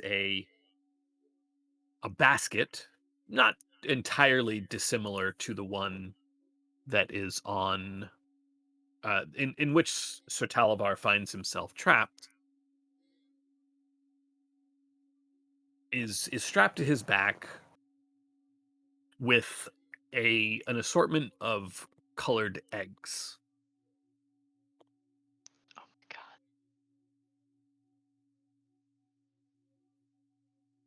I'm amazed that this is not in the thing, so I'm just gonna is it Anytime. twice. Anytime someone says they're on 4 stilts, these fuckers come to mind. Yep, that is What very are, fair. what are these? That's the Those Land are Striders from Dark yeah, Dark Crystal. Crystal. They look like shaved bat rabbits. Um, They frighten me. Yeah, they're with, frightening. with they're it's, no, they're terrifying. Um, the reeds in front of you part as this hobgoblin doesn't even seem to register your existence. Sticks one of the stilts into the ground, reaches down, pulls an egg out of a nest under some roots, and puts it into the basket on his back. Man, it's just minding his own fucking business.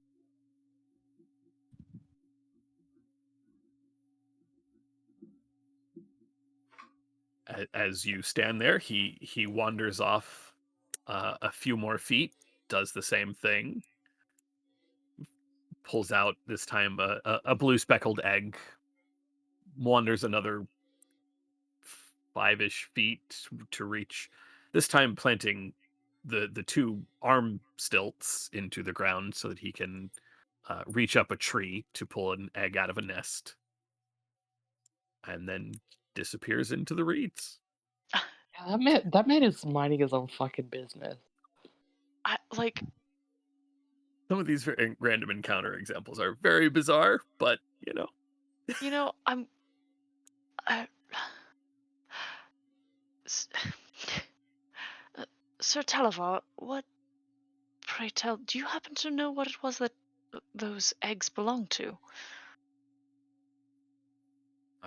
I don't know that I could say. I mean, I know that eggs are greatly prized over in the soggy courts. They are a delicacy. I expect these traders do, or these stilt walking creatures do their trading there.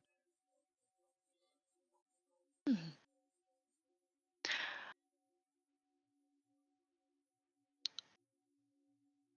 I imagine their bird or reptile or whatever else would lay eggs around here. Hmm. Do you think, looking at everyone else, um, that it might be valuable to have something of that nature on hand, seeing as there's a good chance we might find ourselves in need of trading at some point? It certainly couldn't hurt. I mean, the the bullywugs of the Soggy Court are, despite their treatment by the ruler of this particular shard, they are in fact very welcoming of outsiders and very courteous.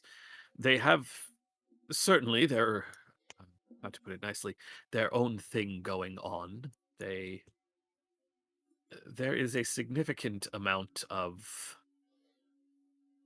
uh, intrigue within the Soggy Court, but they are fair to outsiders. They will not attack you unless you give them cause. So I suppose if there's something you need, then having items for trade could be useful. We should certainly keep that in mind. Yes? Mm, I Worst comes to worst, I don't mind giving up some of my memories. what I from personal experience, it's not pleasurable. You, I believe you. I just, he shrugs. If need be, that's the only thing I can think of. That's been, you know. are you suggesting that we try and harvest some eggs so that we have them to trade if necessary? Perhaps, or perhaps that fellow who's done the work for us would trade something that we already have for something that will prove to be of greater value to us later. Hmm.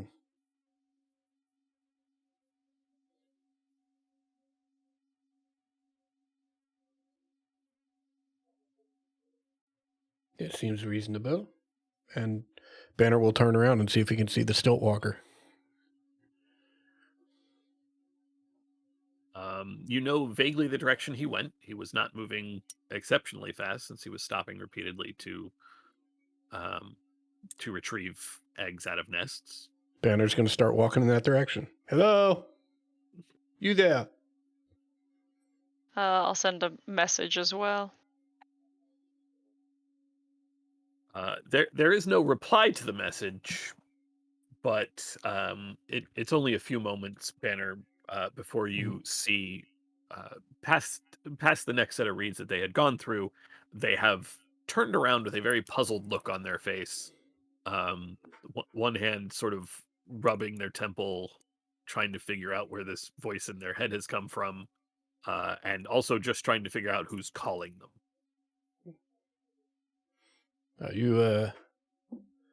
You seem to be quite an excellent collector of eggs.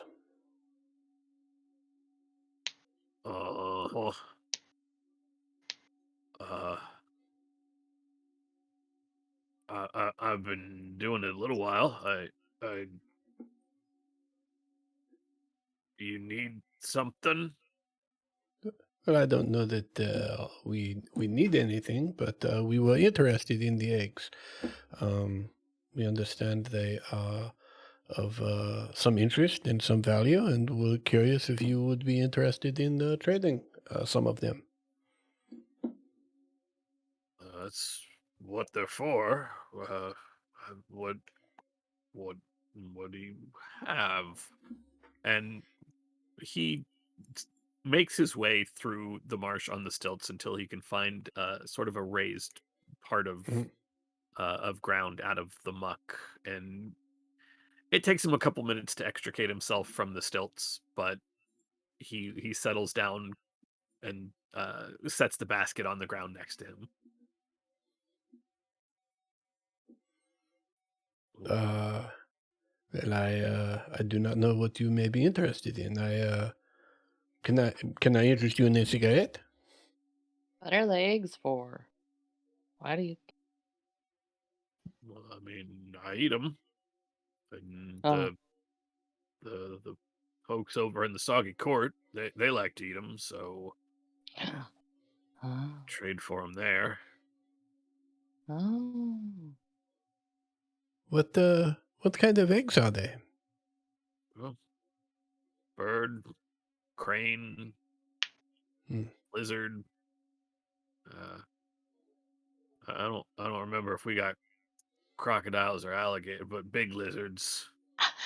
Uh, is there any kind that is more or less valuable than the others, or are they is it simply the egg that is of interest, and the origin is immaterial? Uh, and he holds up an egg that is visibly larger, probably by a factor of 2 or 3 than the others. Mm.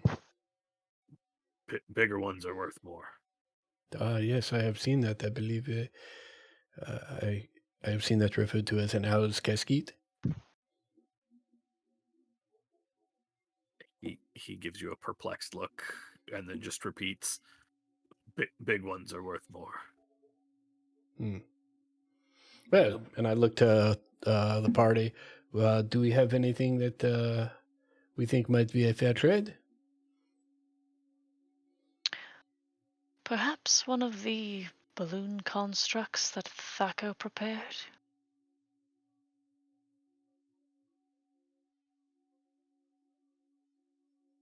Sure, it's odd to find such materials out here. Might be a cause of some amusement. Ah, yes. And I will pull out my balloon of neutral buoyancy and just set it in front of him and watch it float.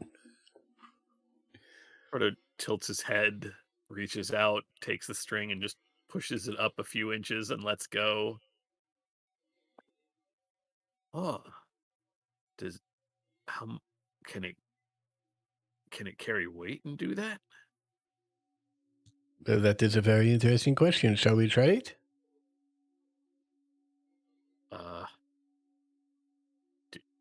do, do you have something to tie to it?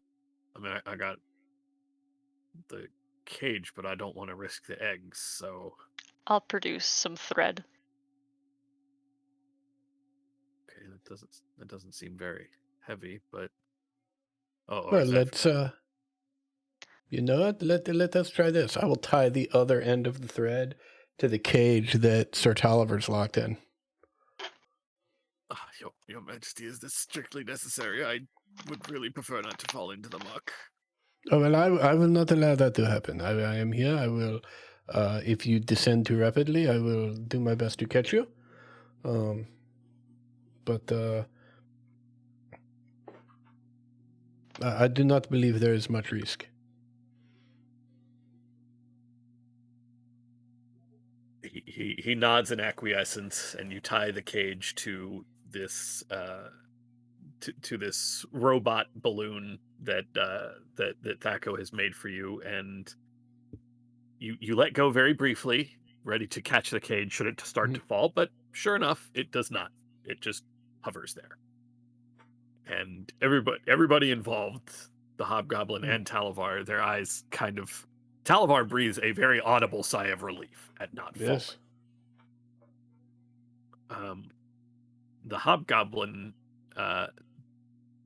sort of looks at it, does the mental calculation of I don't have to carry this thing on my back anymore, and he's got probably a dozen or so eggs in the cage, including the large one that he showed you. How many eggs you asking?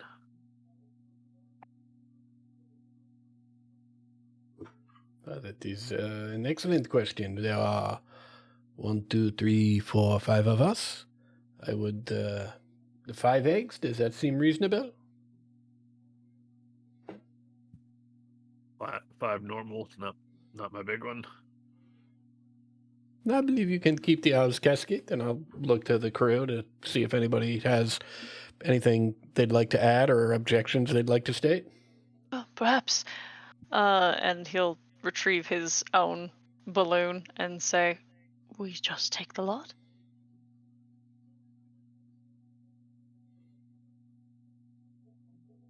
He thinks about it for a minute, visibly, and then okay, yeah, that's I can find more of these. That's uh that's it's a very creepy balloon you have there, sir. Yeah, I'm aware. I very eagerly get it away from me.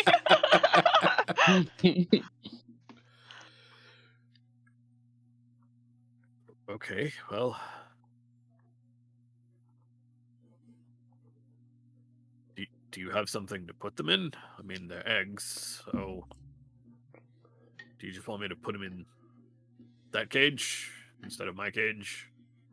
Are you able to open this cage? I mean, I thought you would open. It's your cage. Well, you see, we have had problems, and clearly, seeing you also have a cage, I thought perhaps you had a specific cage experience that might allow you to operate the lock on this particular cage. With the cage sort of floating in front of him, still tied to the balloon, he reaches out to try to manually open the cage door, and there's a like a snap, and he pulls his hand back really fast. Yes, see, that is exactly the problem that we encounter. So, okay, can I don't know how you want to. Do you just want to trade cages? You can have the eggs. I mean, I don't know what you want to put these in. And he's still sort of shaking off the hand that just got shocked. Let me. I mean, can't I just put them in my backpack? Yeah, I wanted to keep my cage, is all. And he starts handing Do you over the have egg. any bubble wrap? I got straw. Hey, what? I have I use straw in my cage, sort of like a nest. Can we have your straw also? Yeah, I guess. Sweet.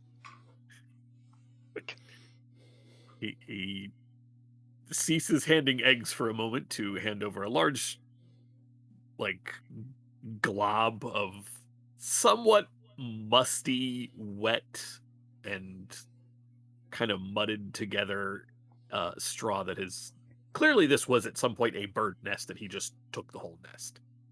You know what? I'll talk about you can keep that. I'll just use like my blankets and stuff. Arlen, if I may, and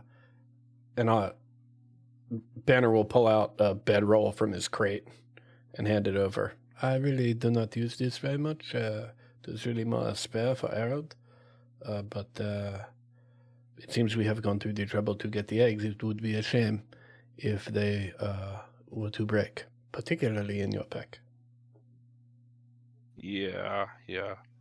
On that note, does anyone else want to carry the backpack? Because I jump a lot and, like, I'm not super careful. Well, we have 2 remaining balloons. We to just create a hammock between the 2 of them and then negate that problem entirely.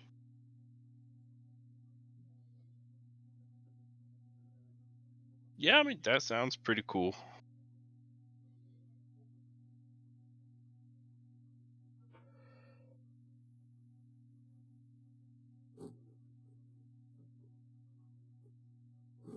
You are able to,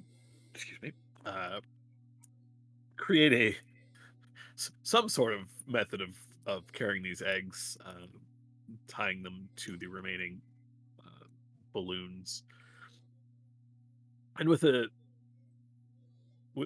very nonchalant nod, this individual ties the balloons to his basket, ties the basket to him so that he can just climb into his stilts and make his way out, and disappears back the way he was already going before. Before you stopped him.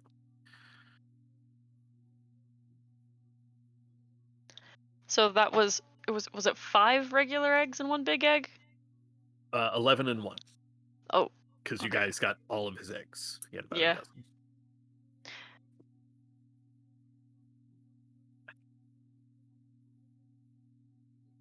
Didn't think we'd be keeping track of eggs, but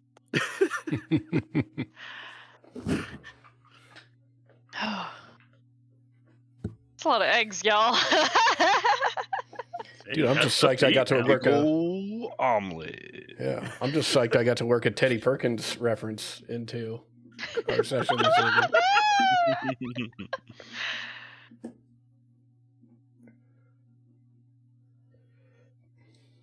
Well, it was successful and quite an ingenious way to navigate the land where the waters rise and fall as rapidly as they do. Mm-hmm. Mhm. So, in search of Jingle Jangle. And freedom from this cage. Yes, sorry to distract. Not at all. Not at all. I am at your service. I am more than happy to try and force it open if you think that might be successful and not put you too much at risk, Sir Taliver. Um, you are welcome, of course, to try, but I do wonder if perhaps the enchantments will allow such a thing. Well, there's only one way to find out. I'm going to try and rip this thing open. Oh God. I'll give you Y- bardic inspiration. Lovely. You brace your foot against the lower part of the cage, essentially the tray, and Mhm. get it's not hard to get a good grip because this cage does have Right. fairly widely spaced bars, but no matter the strain you put into it, this cage does not seem to be Mm. able to be broken apart. Well, The Sir magics on it Taliver, are. I should have listened to your warning initially. Seems nothing I can do will force the bars apart or the door open. So we have no choice but to find Jingle Jangle. I do appreciate the attempt, Your Majesty. It is a hag's creation, however. So Ugh. You know, I Sir Taliver, I do appreciate the respect, but please, banner in the future. Your Majesty is unnecessary. he looks like he is clearly trying to weigh respecting your recent statement versus the uh, courtesies and formalities that would normally be Uh, required of him, and please, eventually. Sir Taliver, ignore my liege. He is very informal most of the time, but it is quite improper. His Excellency is acceptable, or uh, Thou'st Greatness. Variations on a theme.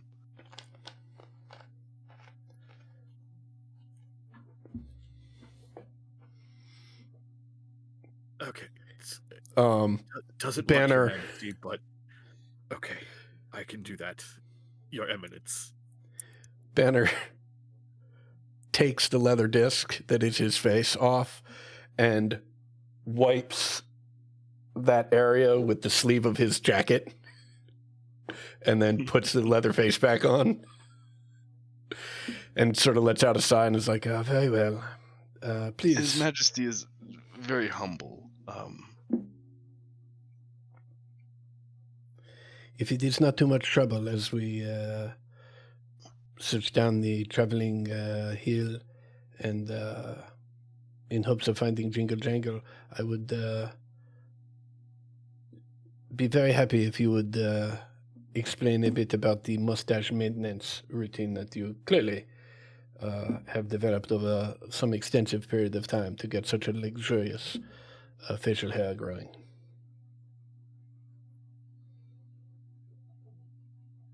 The secret, you understand, proper oiling technique. Some people Mm. just want to put the oil on their fingers and work it through and give it a little. And for the next 20-30 minutes that you all are walking through the swamps of hither, he is quite happy to fill you in on the intricacies of keeping a mustache, especially given his current circumstances. Banner's enthralled.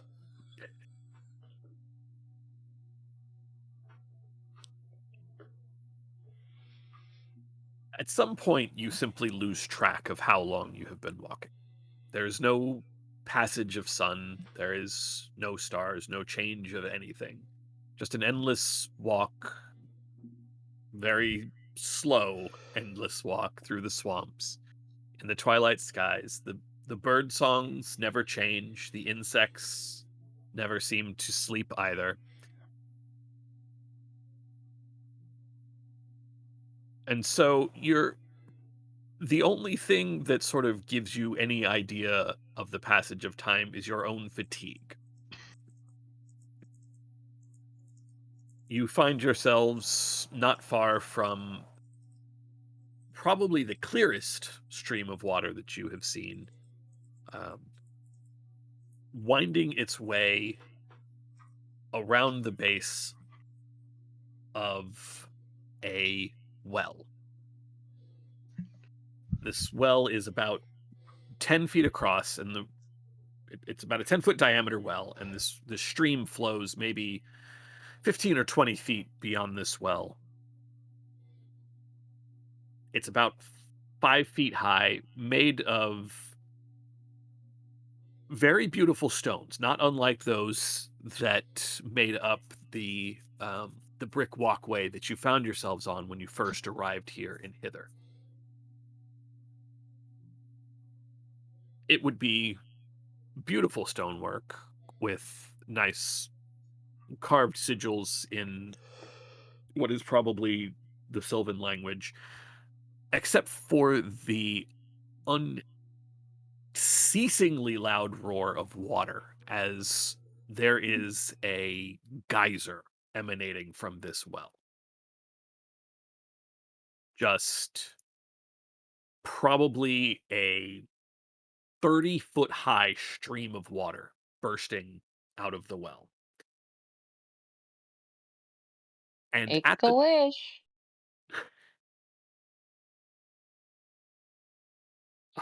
if you were to toss a coin in, it would immediately sail up to the top of the water, where you can also see a handful of objects sparkling in what little sunlight you have been traveling under for some undeterminable amount of time.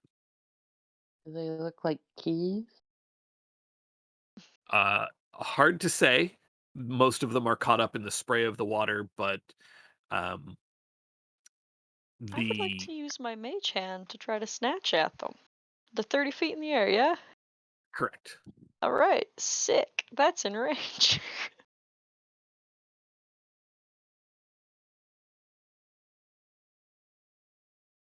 I don't even think there's a. You are easily able to reach out with your mage. What does your mage hand even look like? Oh god. Ah. um One hand extends, and the other moves the wand and kind of traces the bone structure of the hand from behind, and a spectral but skeletal hand that like has the form of the flesh around it, but the bones rather prominent in its image, uh reaches up to grab uh those things. Like, kind of like in a cartoon when someone gets zapped, you see the skeleton through the body kind of thing. Banner turns to court and just says that is madly disturbing. Court shrugs. Get used to it, pal.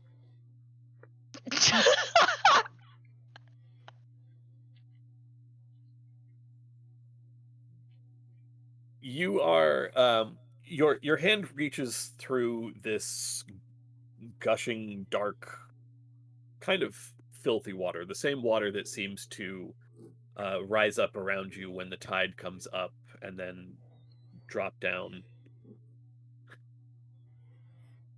And clutched within the hand, there are still two objects you would think bobbling in the water. But the first thing that you pull down is a tiny wooden mouse with little glass beads for his eyes. And as your mage hand drops this item into your hand, this mouse gives off a little squeak. Oh my god. Well, you have rescued the mouse. But I have. I'm sure it is an inanimate object. Yeah, it just makes a Correct. It noise when is. it It is a gets. wooden carving. Yes. Yeah, yeah. You have held on to it for only a few minutes when out from the center of the well a sphere of light on wings comes bursting out, and there's a very sort of squeaking voice. If That's not yours. That's mine. Oh, apologies. And I'll extend it to her. If a sphere could give you a dirty look, that's the sort of feeling you get. Just put it back. I have no hands.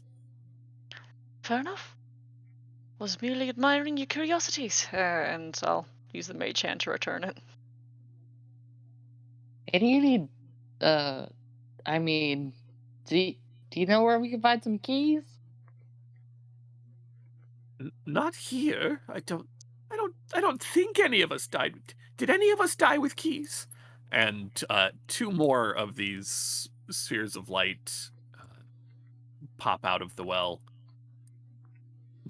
No, no, not a key. I'm sorry, you said die? You die? Dead? Y'all are dead? Spirits, yes. Should we fix their well for them? Should we offer to fix their well? Is there something wrong with the well? And I'll adjust my monocle and examine it. It is gushing water very high into the air.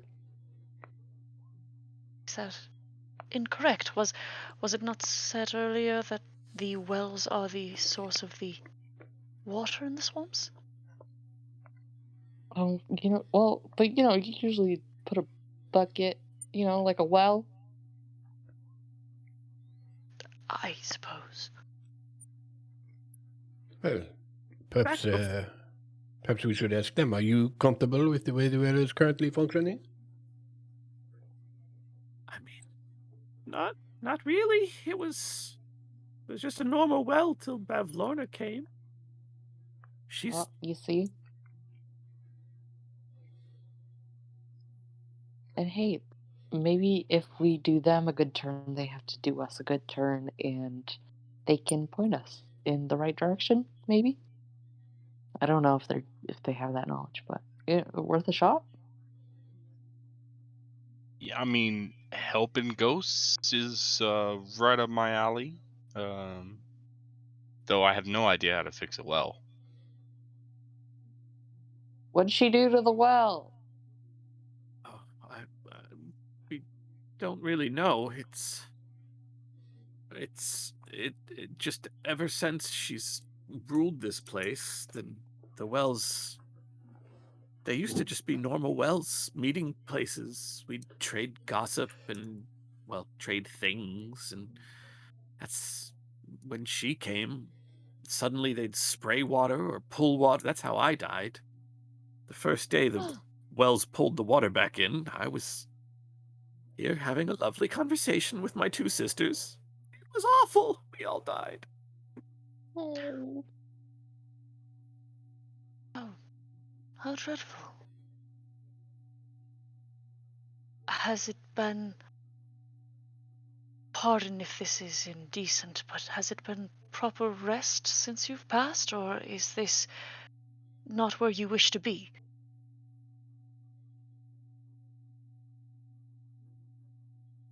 This is not our home, if that's what you mean. It's.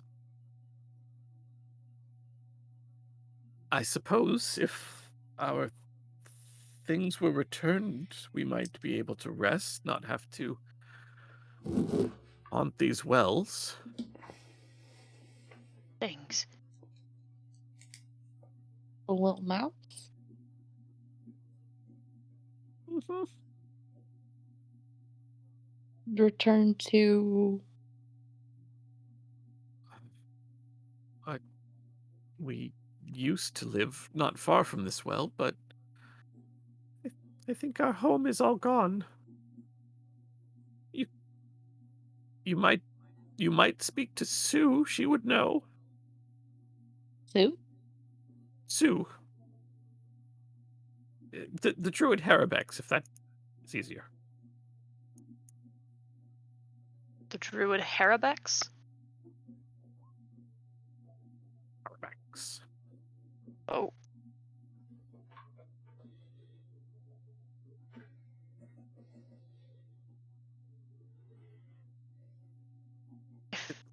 If That you should mean help you. to, if you, I suppose if you mean to lay us to rest, then you can the trinkets you can take them until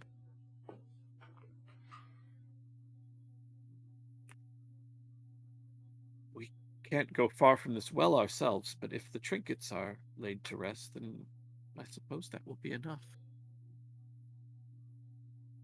What do y'all think? I don't mind taking some stuff. Seems quite honorable to do so, and these spirits deserve rest. They seem quite distraught. Hmm. Certainly. It is nothing but time. Court holds out his little hand. I will use the mage hand to retrieve them, since the Well of the Wisps have no hands. But I will drop them into Court's hands. There Court, is who the has his own mage hand.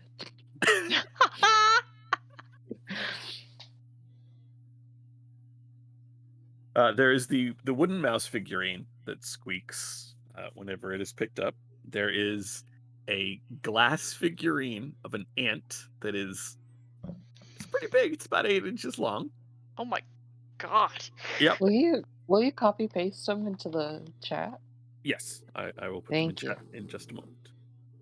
I'll put them on And my inventory. They're mine now, bitches. I've got a little list of, like, in general the group has lists going Okay. on. Yeah. Then yeah, you can by all means. I cannot type today. The wooden mouse, the glass size is squeaks, an 8-inch glass ant. Oh, okay. The last one is a silver pine cone. Oh my god. I want these in real life. You would. Shut the fuck up.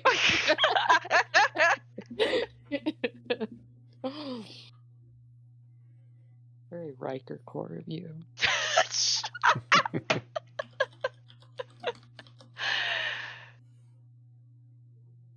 I'm so sorry that my OC has, like, my personality. um, um, who are we looking for? Sue Harabak's a druid. No, I mean like Now that now that I'm playing a character that has a brain, it's over for you bitches. no, yeah. You know, like for the keys. Where are the keys? Oh, Who are that's we Jingle looking for? Jangle. Do you find folk happen to know where we could, if, if you could point us any certain way for Jingle Jangle?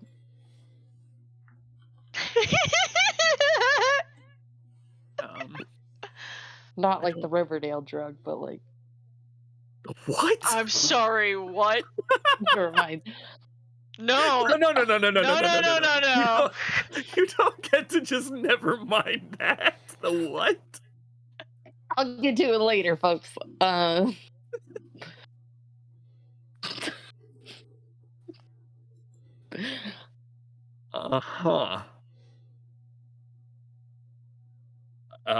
The three spheres of light fly up into the air.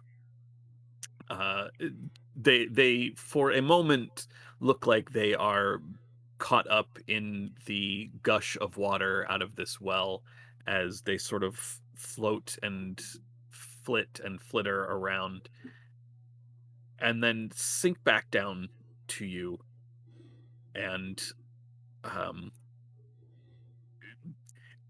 in a sort of line try their best to point um pretty much further along the direction that you have already been traveling. uh the hill is over there. It's taking a rest. If you It's an addictive what?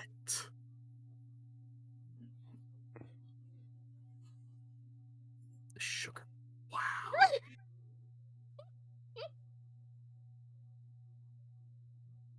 All right, yeah, session's over. We're gonna watch Riverdale now.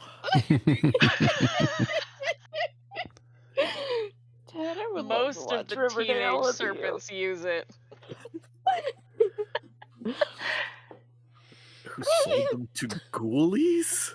Ghoulies! Okay, all right. I gotta change the channel just so that okay. Cannot obsess about that. They point us in the right direction. I'm like They trying to mentally, like, based on this screenshot, trying to figure out what this drug's supposed to look like, and my brain is seeing nothing. See that he's holding a handful of pixie sticks. It comes in pixie stick format. Jesus Christ. Fuck this show. Sorry. I'm so sorry for the derailing.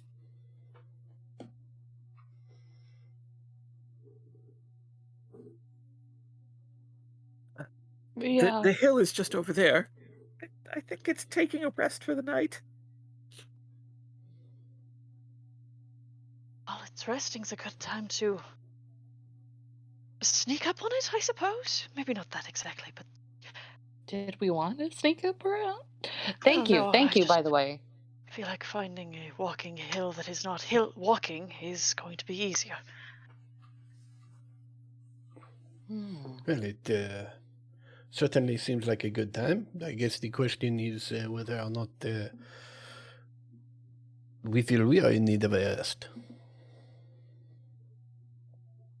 That's a good, yeah. I did take a crack on the noggin earlier, but I'm feeling all right. We've been walking for a while though, and it feels light. Perhaps we find the hill first and then settle down. Ah, yes. Perhaps we could rest on the hill. That way, if it travels on, we will be wherever it is. For better or worse. All right. Thank you so much, and we'll try to.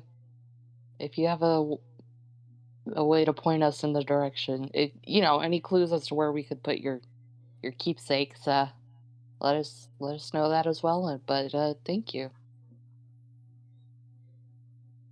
Thank you. I think Sue will be the best to know where our village has gone, where we can Yeah. be. Yes. We will be off in search of a druid named Sue.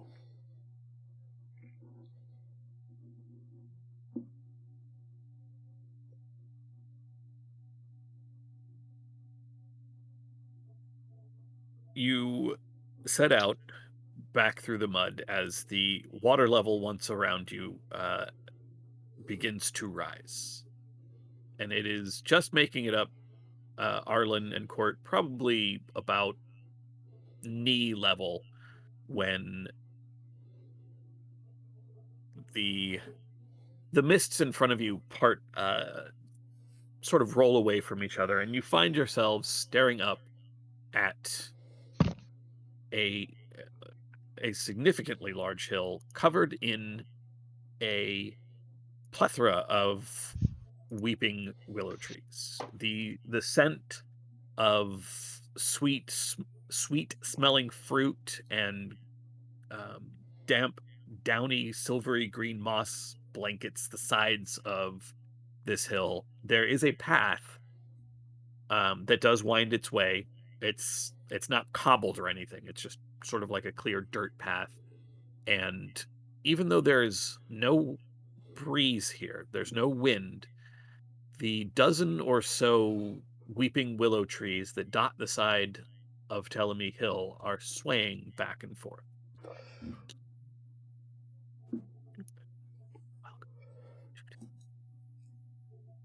As you finally sort of step out of this low mist bank, one of the trees that is nearest to you, in a low sort of rumbling, well, hello there, We haven't seen small folk in some time. Hey, I'm not that small. Court does some jazz hands. Oh, sorry, I really meant all of you. And this tree is uh I mean it's a willow, so it sort of arches over.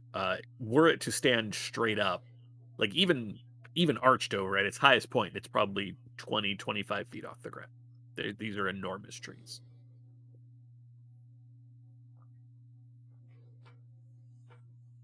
We're looking for Jingle Jangle, not the drug. Unless, Oh, you happen to, just on the off chance.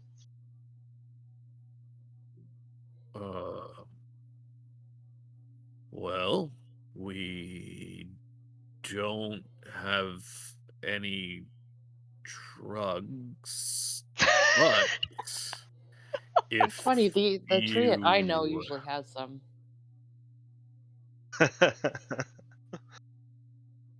technically we're a hill, but I if see, you forgive take me. some of the fruit from the trees a little farther up and let it ferment, it'll fuck you up. Sorry, sorry, I'm so sorry.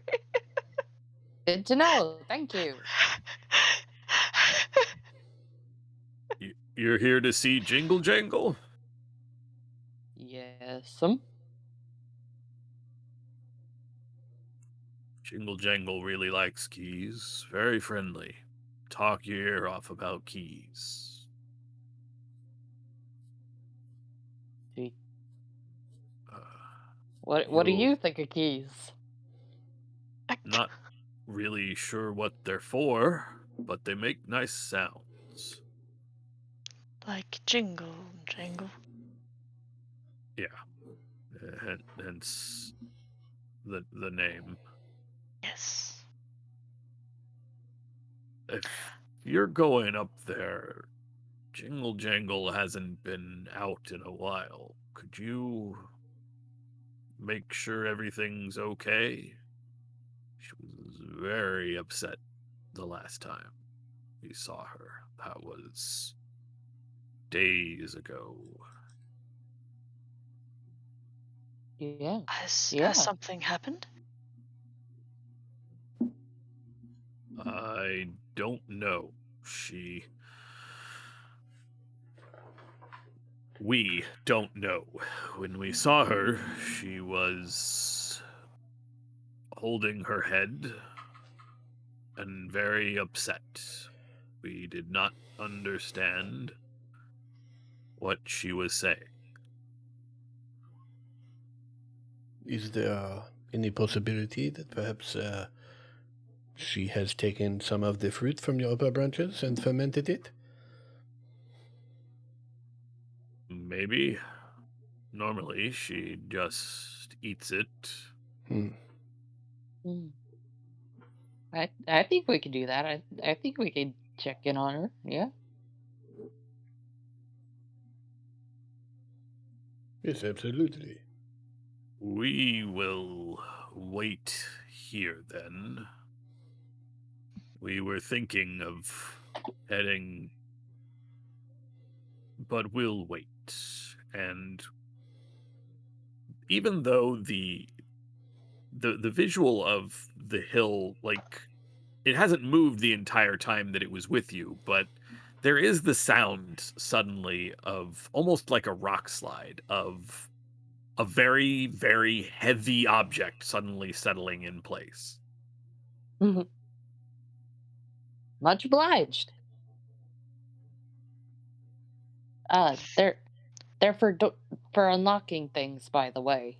Keys Oh, or what's locking a lock? means to bar or protect or shut or uh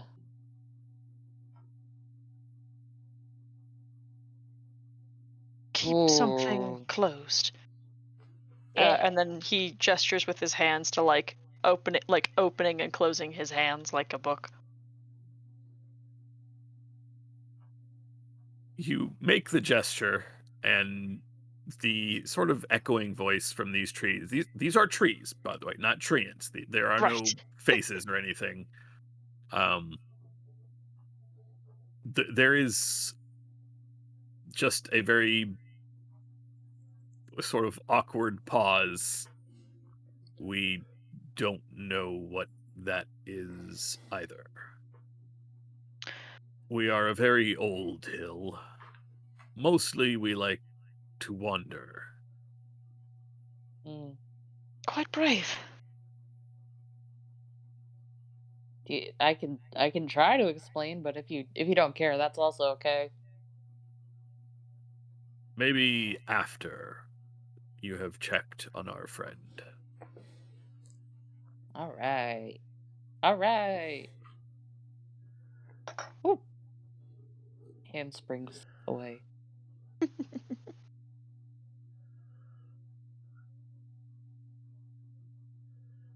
The ascent up Telemy Hill, even with the path, is a little draining because this is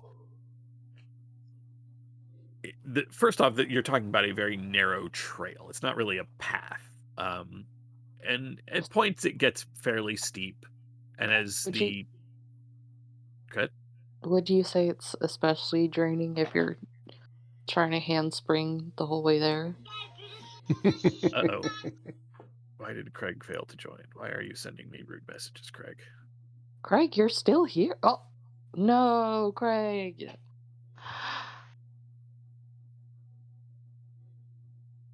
Get him back in here. Get him back in here. Now recording. Hey, Welcome back. bitch. You have failed me for the first time. That doesn't feel true. It is. That's the first time he's stopped recording for me. Craig, this is not the first time you failed me, you motherfucker.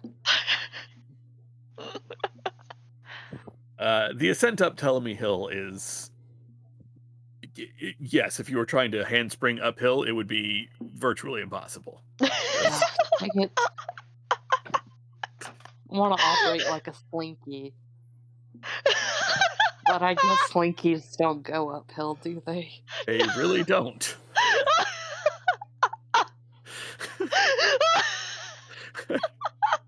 Do appreciate the dedication to the bit, though. Mm. Dude, you gotta play a slime boy next time. You got slime boy dibs. Nah, no, no, no. I think you would have a way better time playing slime snail trail boy. Oh god. Yikes. You Right, also play moving on Snail Boy. past that. Uh, you do make it to the top of Telemy Hill after a little while, and you are faced with a very peculiar shaped entrance to. Uh, Basically, it is a giant keyhole dug into the side of a hill, which seems to descend into the top of Telemy Hill itself. It is you have gone up enough that the muggy, sort of oppressing humidity of the swamp itself has given way to sort of cold elevation. Um, Made more so by the fact that you are finally in an area, or looking into rather, an area that is full of shade and away from the water. It's dry here, so the moisture is also gone. Um, the cave itself is fairly dark. You can see the faint light of embers from the inside. I'm gonna drop you a map. Once again, don't worry about that. I thought I got all these. I did not. That's just going to be a thing now. I'm just going to leave them there every time. Um, Leave them there every time until we get used to them, and then one time it's going to mean something. The one time I will not. The one Mhm. time I don't delete the rave beholder. Mhm. The light, there is very faint light coming from inside this cave, the embers and some sort of other glow. What you mostly hear, or what mostly catches your attention, rather, is you can hear sobbing. You can hear a voice muttering to themselves, although the words don't quite make it out because of the echoing from the cave. Um, Sobbing and sort of the jingling of metal on metal. Well, that sounds like jingle, jingle. Anyone have Right, any I'm just adjusting recommended? everybody's light. Okay. Anyone have a recommended approach? Well, I happen to be quite gifted in the dark. I can see quite well. How about all of you?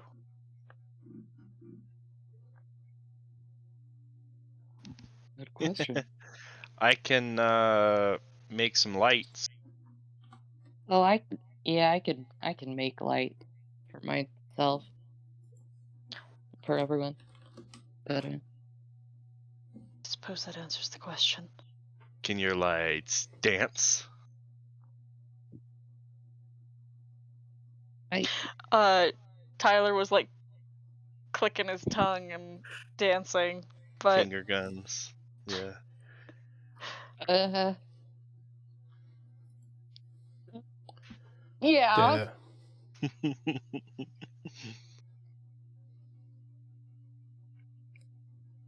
Oh, but that is certainly more efficient than my torch, which I would use.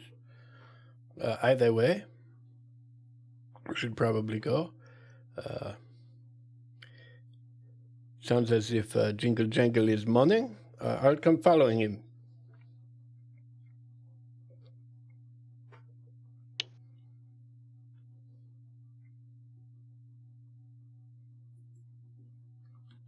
yeah, Oh, I'll just quietly walk into the cave, clip clopping along. I'm not quiet. I'm Jingle Jangle.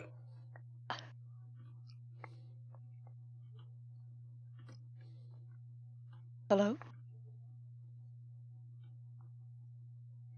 Oh, hello.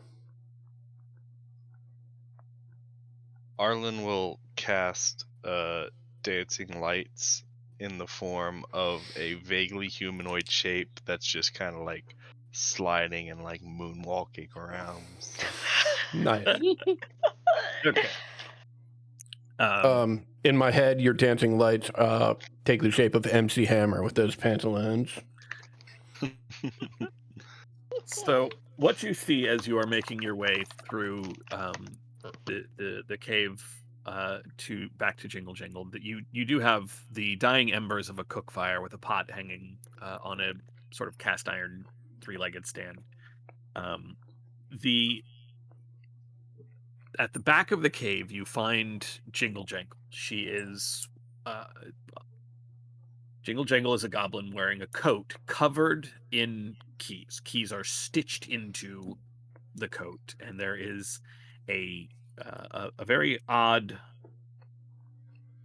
flail next to her that doesn't have normal like heads. The heads on the end of the chains are padlocks,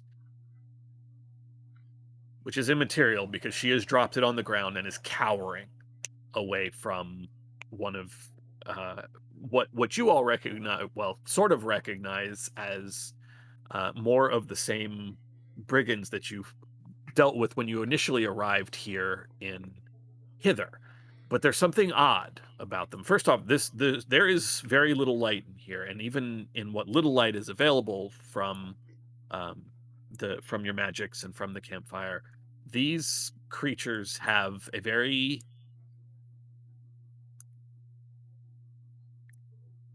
sort of ephemeral edge to all of their shape. It's not quite what you would think of as an illusion because it, let me put you in the mind of if you have seen the Chronicles of Riddick, the second movie. You know how like the when the dude moved, there was always the after effect of him moving, so he'd eventually catch up to himself. That's sort of what they do, and they have sort of a black smoky edge around their outline. Is it at all like trying to find a reference that I will know? Like the September music video? Let me look at that. Maybe. Like I feel like it's an effect that's used in movies all the time, but my brain's not working. I can Is spell. it at Yeah, all like I feel like it's been in like the J.J. Abrams Star Trek movies too. I was about to say, what about the J.J. Abrams Star Wars where Rey is looking in that infinite mirror? Sure. We'll go with that. Yeah. You get the idea. There is something off No, no, about these no. I want to individuals. sit here making reference the rest of the session until we get it down. When they Kidding. see you, Sorry.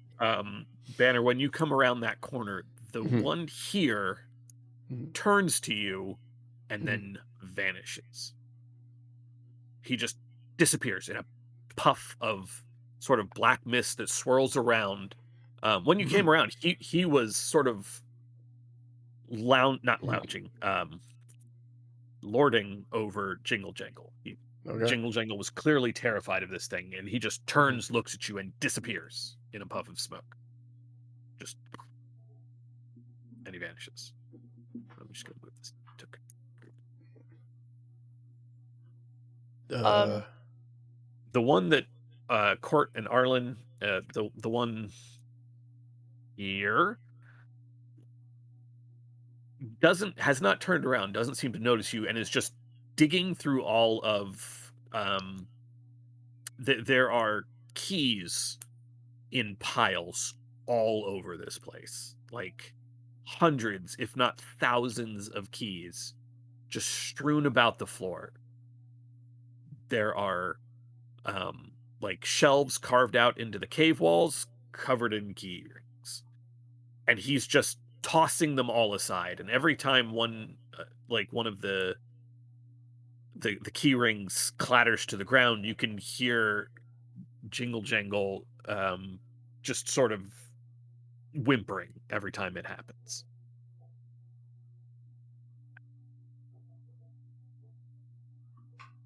Hey, what's going on here?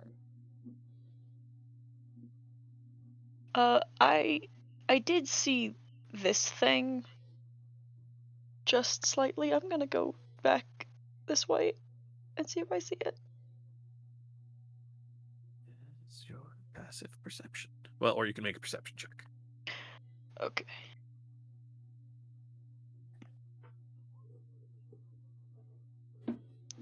What the hell? yeah, Open killing like it. a billion tabs.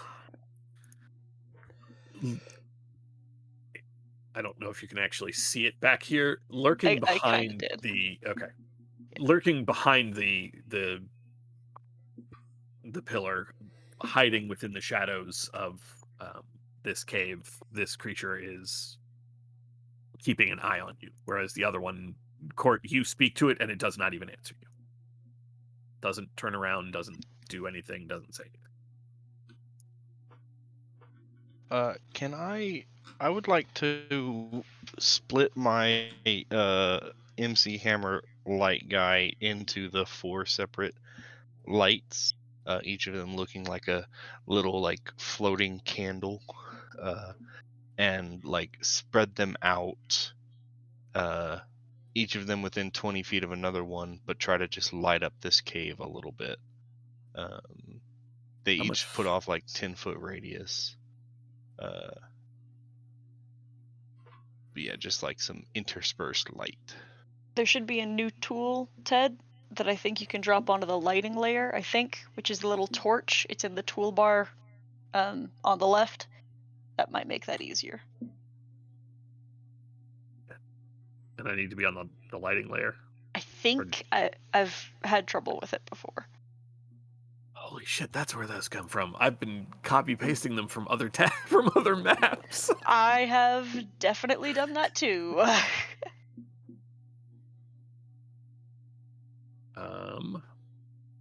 You are.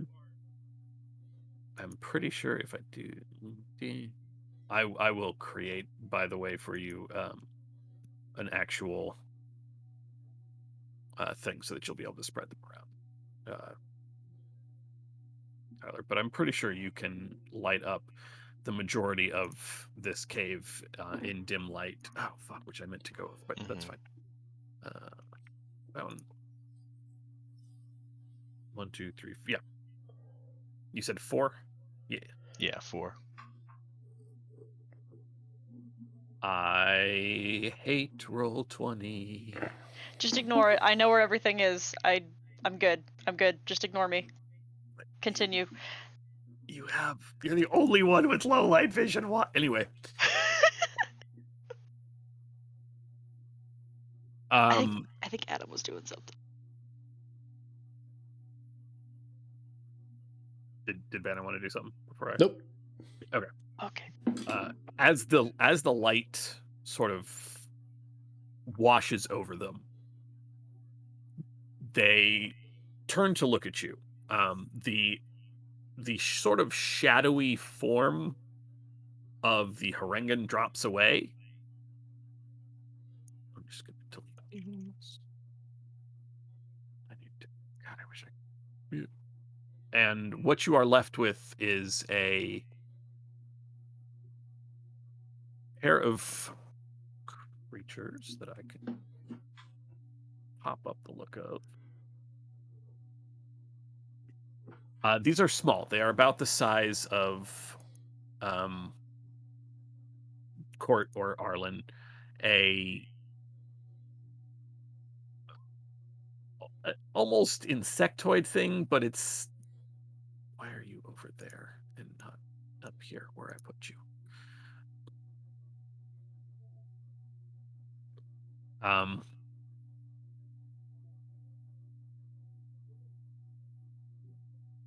I completely lost my train of thought. Insect things.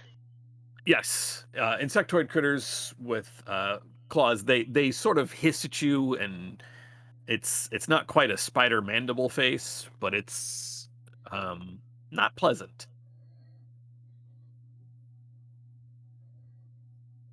And they are going to lash out at you. I can't seem to get anything to roll.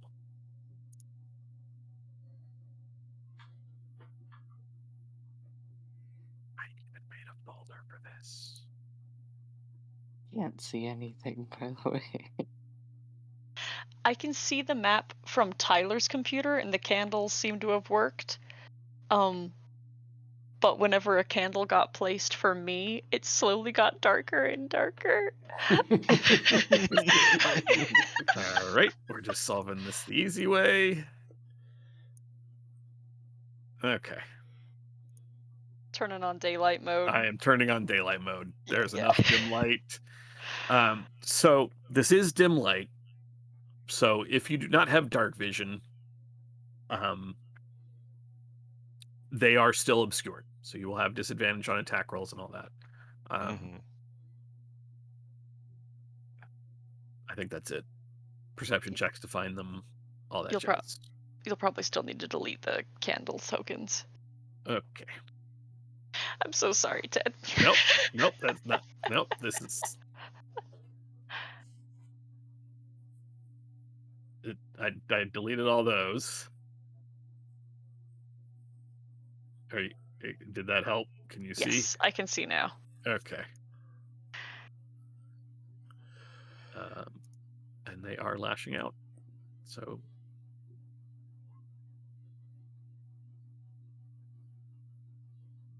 Did something else break? No, I just feel bad. Oh, no, it's fine. It's fine. Okay. Cool. That's why did all of my stuff suddenly stop whispering? The world may never know. Ted, I feel for you so deeply. It's fine. Everything's fine. Everything's fine. And okay, let me just do this manually. My stuff moved.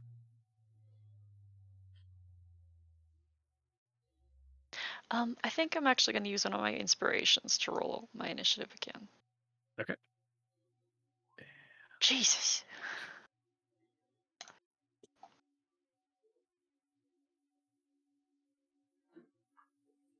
There's that one. There's this one.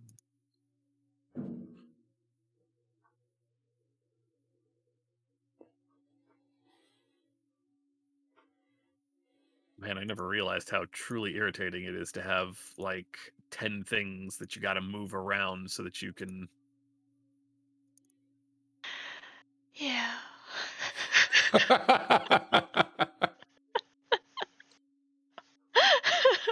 Okay, and my turn order does not have the button to allow me to. Okay, You've got to hit the settings. no, the little gear is not showing up because my turn tracker button or window is messed up. There we go. God. It's fine. It's fine. Roll20 is fine. I love this program. It's great. It's great. It's free. My my initiative didn't stick. Why won't you stick, you piece of shit? All right, Hemlock, you're up. Jesus. um. So Um, in. Hmm? no, you're fine. Carry on. Okay. So in the relative darkness, somewhat illuminated from behind, from the outside, uh, dark sky. All that is really seen in his silhouette is his one glowing eye, and then his body becomes um, fainter, and the bones beneath him become more visible, and he takes on a ghostly appearance. I am going to use my form of dread as a bonus action, um, and move here.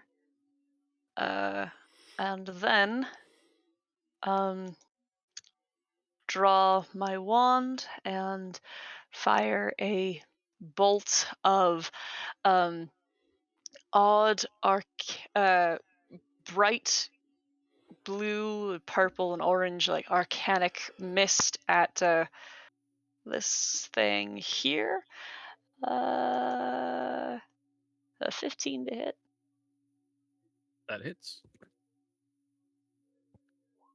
That's 4 force damage, and I need it to make a wisdom saving throw against Frighten. Oh, I also gained temp HP. Good, because I am not doing so great. Oh my god. The magic sort of coils around this creature's head, and you know that it would try to reach into that primal part of the brain that every living creature has that says death should be avoided, but the magic simply slides right off this creature. It is immune to the frightened condition. Dope. Cool. That's it for my turn then.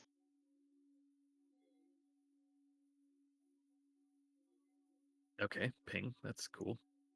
The two creatures, the one near you, in a flash, turns to face you. Its other form drops away, revealing this sort of deformed creature, and it immediately tries to pounce on you with claws. Oh boy.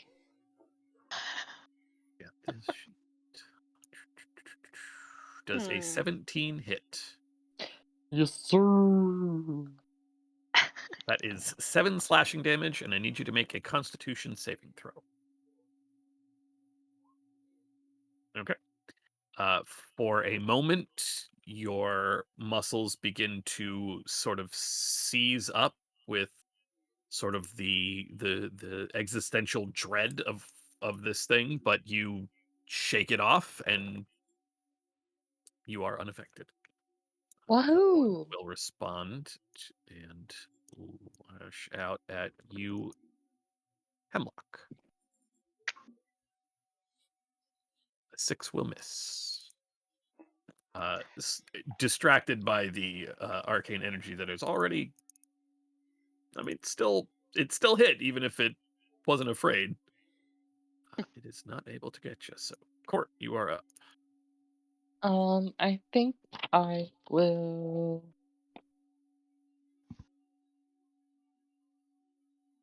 I think upon having this thing leap at me, I will draw my rapier and go.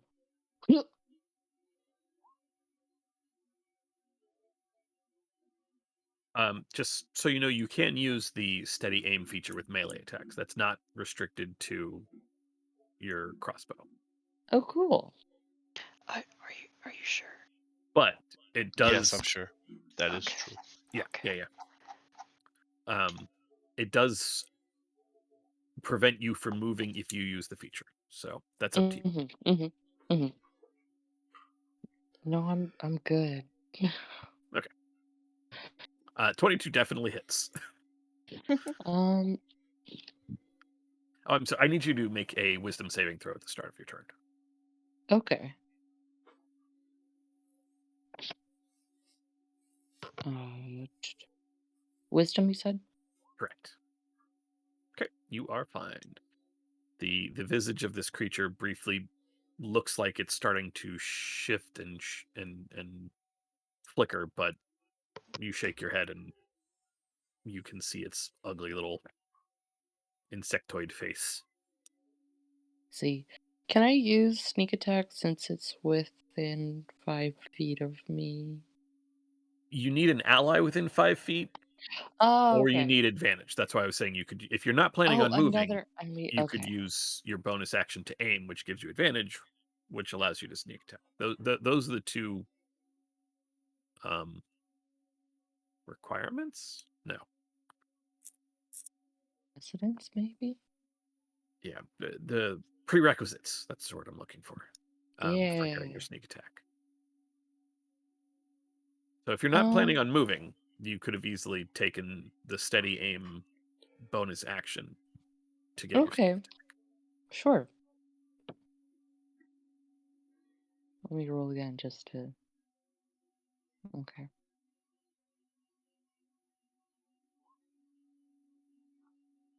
Where's that? Your rapier sinks square through this thing's side, and it gives a little, insect screech. Arlen. Okay. Um, creature choices in range. Okay. Arlen pulls out his actual candle and begins kind of like whispering, and the flame like changes colors a lot and then glows a little brighter, and then none of you notice anything, but this creature right closest to him begins hearing uh, terrible whispers, ghosts whispering in his ear. I'm casting dissonant whispers.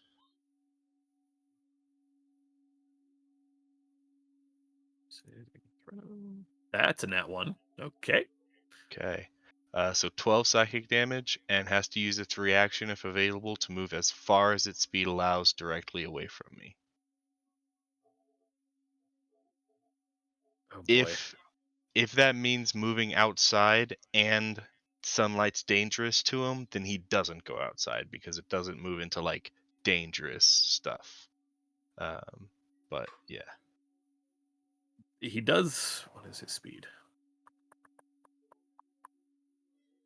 Thank you.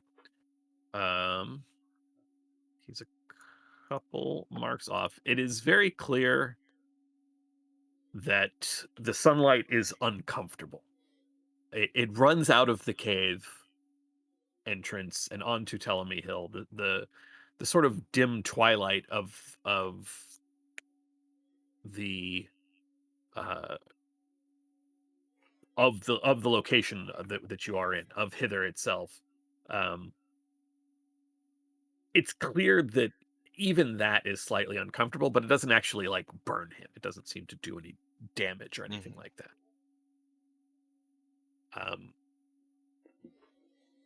I don't suppose you have a opportunity attack, Hemlock,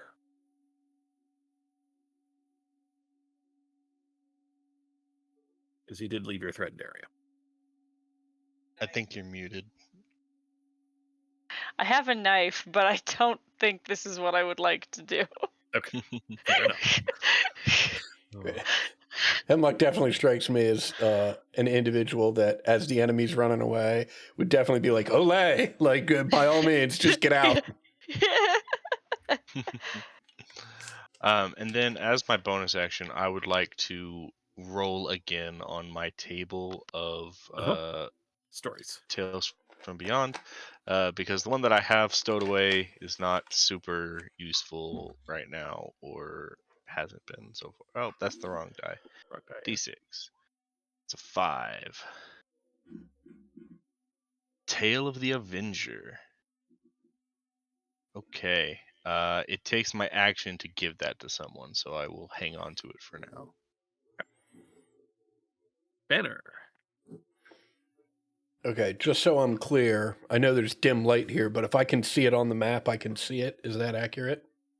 I have daylight mode on, so there is enough dim light around for you to be able to see at this point. Yes. Okay, great. Yeah, that's why I'm asking. All right. So, although I hear something going on up north, I can't really see that, but I can see this nonsense. So I'll head over here. And actually, before I left our man Jingle Jangle, I would have just said, not to worry. The Weeping Willow sent us. I will be right back. Ah, hello. Huzzah.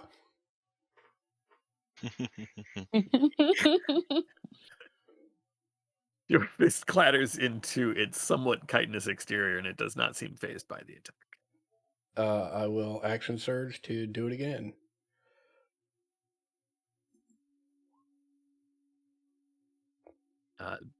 That will definitely do it.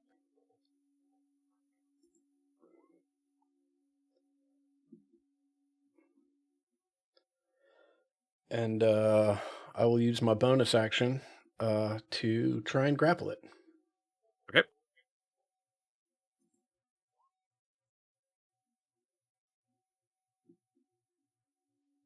You lash out with a fist, just connect square with this thing's face because it's a little low for you.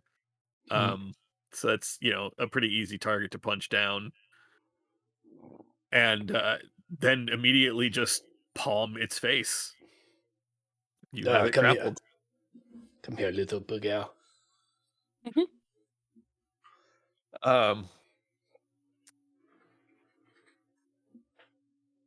Anything else? That is it. Okay. Arlen and Hemlock, you are able to see from the embers of the cooking fire, or what should have been a fire, but has clearly been left to go to coals. There is a creature that puffs out. Okay, what did I just send to the wrong layer? Looks like your critters have disappeared from turn order. So I'm Son of guessing they went to a different layer. Motherfucker. I'm so bad at this.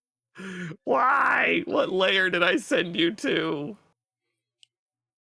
I sent you to the map layer. Why? Why? Just why? Max,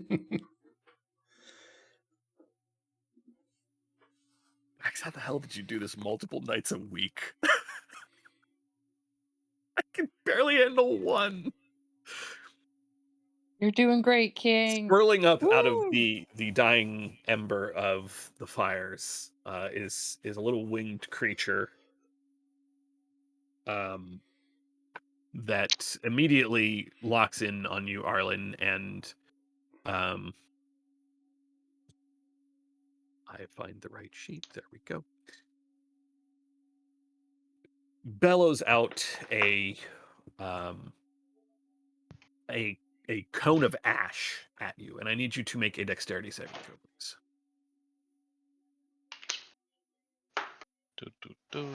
Dexterity save. 16. A cone of hot ash is launched straight towards your face, but you easily just step out of the way, and you are not blinded by the stinging bits of fire.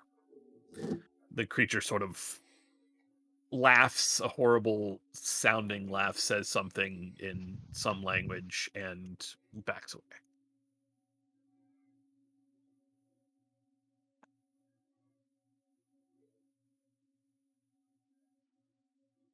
Hemlock.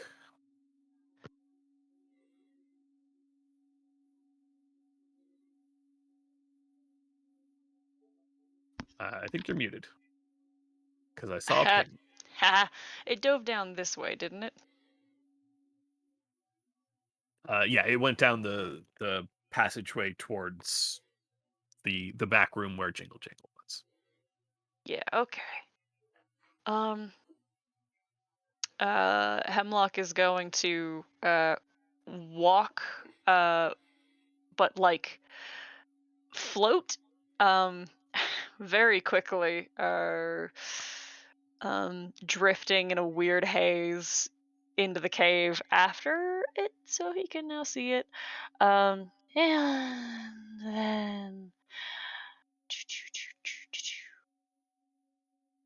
do I want to cast a leveled spell at it? Why the hell not? Yes. 14? A 14 hits. Excellent. Okay. I'm definitely going to do it right this time. I'm going to use the pact magic, so it'll be a level 2 casting. Okay. Jesus! What type of damage am I looking at? This is. If only this spell was easy. The first 8 is a 3. Ah, it's fire.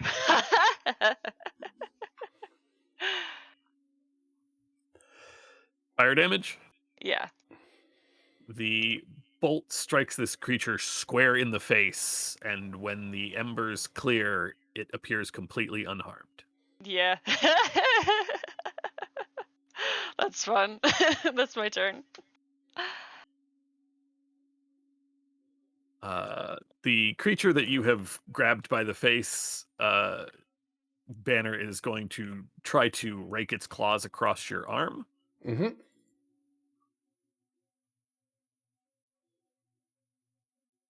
I need another monitor. I have two. I need another one. But they don't do anything. They don't even scratch the surface of your form. And then it seems to simply vanish. Much in the same way that the other one did. It just sort of swirls a minute and then is gone. And you actually, Hemlock, see it pop up, stepping out from sort of the shadowy corner where Jingle Jangle is hiding. Yeah. The other one makes it back in, and with a sort of horribly loud screech, just comes running right up to you. Arlen, it is looking pretty pissed, but it uses action to dash, so it is stuck. Worked.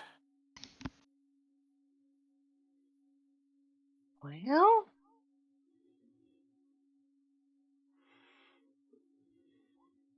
I can see this. Come on, mouse. Please work. Please work. Please work. Please.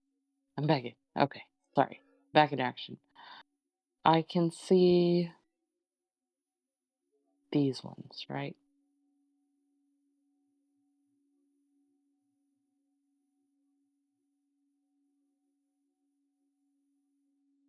These ones? Sorry. Yes.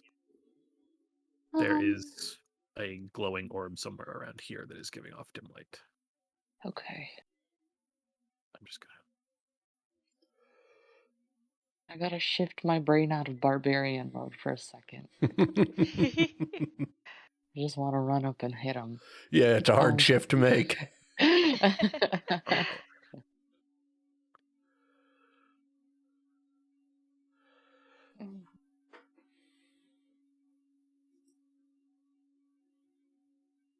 Oh boy. I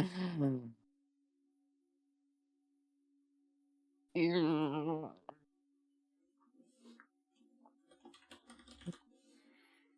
Too hard. I just want to go hit him. You can do that. You did see this one. I'm drawing circles instead of pinging. You did see this one come charging in, back into the cave.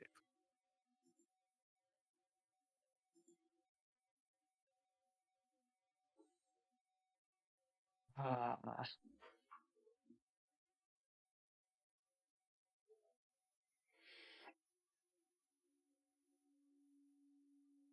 I'm going to. Uh, I'm gonna scoot on up here and cowabunga, bluey, stabby hit this guy right in front of me. A 12 will hit Nice.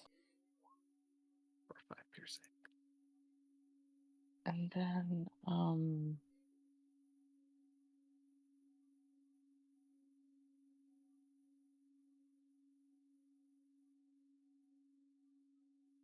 I'm going to bonus action disengage. Okay. And just go back right where I was. Nice. With fairly practiced agility, you just sort of wheel yourself over, stab this thing through one of its shoulders, and wheel yourself back. Yeah. Arlen. Okay.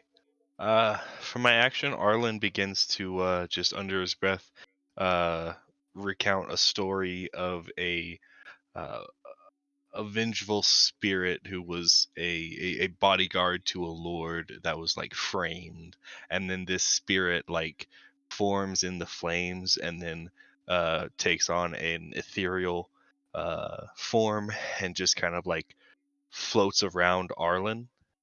uh, I'm using the tail that I rolled last turn, the tail of the Avenger.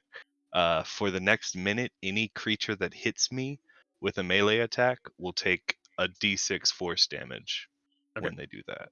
I'm sorry. Also, make me a wisdom save. Okay. Ooh. This creature comes running up to you. And as it does, its form sort of shifts. And you see momentarily, for just a second, the form of the little gray-skinned girl with the pig mask and the stick of a lollipop that had been consumed. And she has one of your feet tied to her belt. and is reaching for your other foot. You are frightened of this creature until the start of your next turn. Whew, then I am definitely doing that thing that I just said.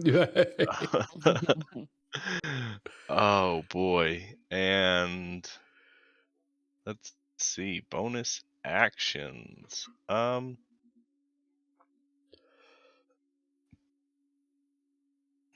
concentration. I'm just going to use my bonus action to roll one more time on the table. That's a 6. Nice. That's the tail of the traveler. And then I will do something with that next turn. Okay.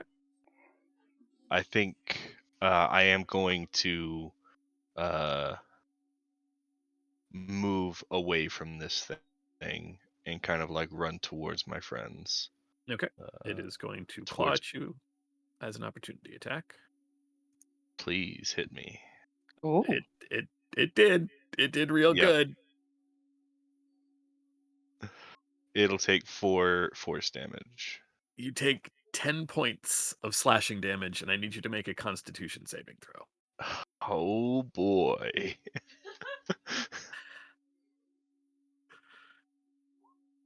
Oh boy. You go to flee. You go to turn, and this little ghostly girl sinks her claws into your leg. You are paralyzed. And it takes 4 damage, you said. Yeah. It takes 4 damage though, so it's kind of a win for me. Sure, King, of course. I guess I would be able to get to here before it paralyzes me. Correct. All right. Banner, your turn. All right. Banner is gonna. Concentration check. Lights are out. Okay. Oh boy. Sorry. Oh boy. We can know that the lights are out. Yeah. I'm not going to try to turn the lighting back on or anything. I'm just going to get rid of my little dots, that's all. Dancing lights is not a good spell, guys, just by the way. Yeah, no, I love it actually, so much, but it's just not as good as light, and that Right. yeah. hurts. I mean, it's a really I good spell picked up for light exploration. for this reason. Yeah. I have it on Siduri, and I love it, but you're right, it's just not a good spell. All right, Banner, sorry. Okay.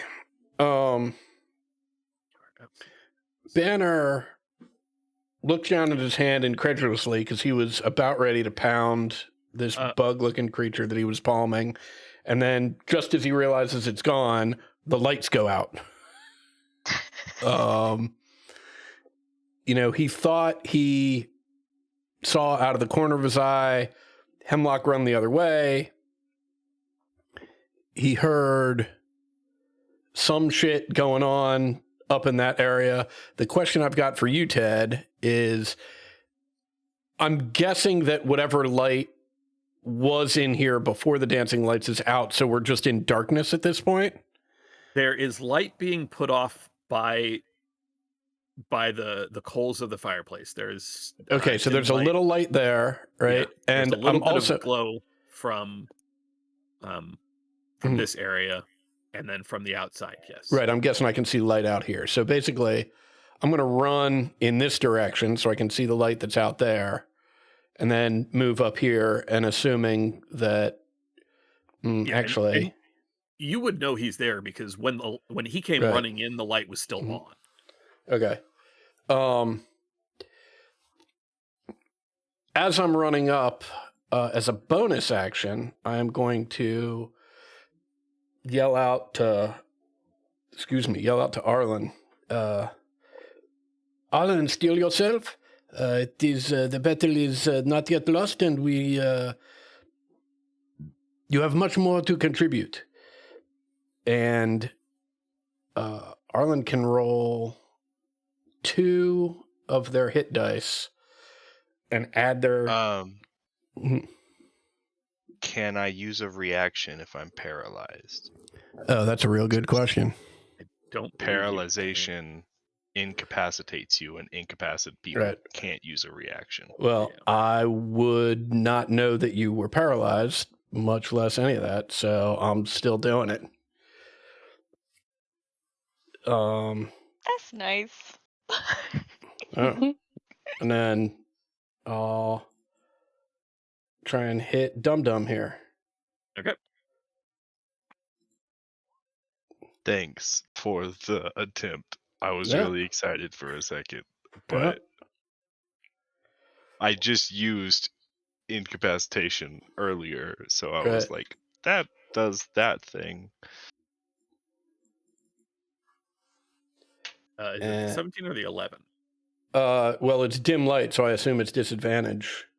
Correct. Sorry, yes. Right, so it's the 11. Okay. Yeah, that will miss. Mm-hmm. That's it.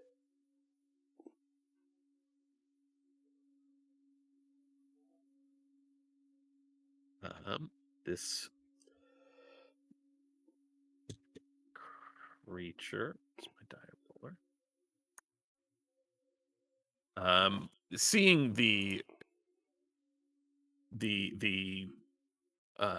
seeing you floating along with your rather terrifying visage, Hemlock. This creature screeches out in a burst of ash and cinder, and then darts around the corner to try to get away from you, and closes in on you, Court. Oh boy. I don't think a 12 will hit you though. No, it won't. And we wrap back around to Hemlock. Jingle Jangle continues her somewhat terrified whimpering in the corner, shouting about brigands taking her truffles and hitting her on the head and leave her alone and leave her keys, get out, get out. But Uh, I'm going to nothing to sate her fears by walking into her line of sight. uh, and I am going to Eldritch Blast this one. See how go. See how that go. God damn. You know what? I'm gonna use an inspiration. the beam of force smashes into its little body, but it does not seem to hurt. Nice. Okay. It I am going to use my bonus action Mhm. to slowly turn and a glint from my cat's eyes going to curse this thing, little mephit, and I'm hexing him. Okay, That's not the button I wanted, but that's the button I wanted. got Disadvantage on strength checks, I guess. it. It's. Actually, Dex. Okay. Adam, Hmm. I can hex shit for you to grapple. Mm-hmm. Yeah.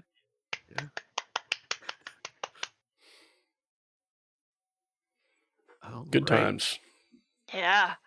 Um, the the beast that you just attacked lunges out at you. This one does to check his recharge.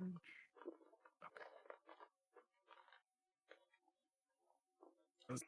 That's a hit Mm.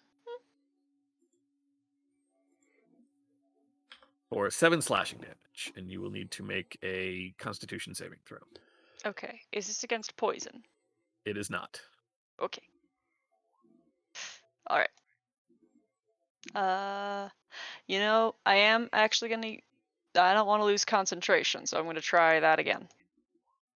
Okay.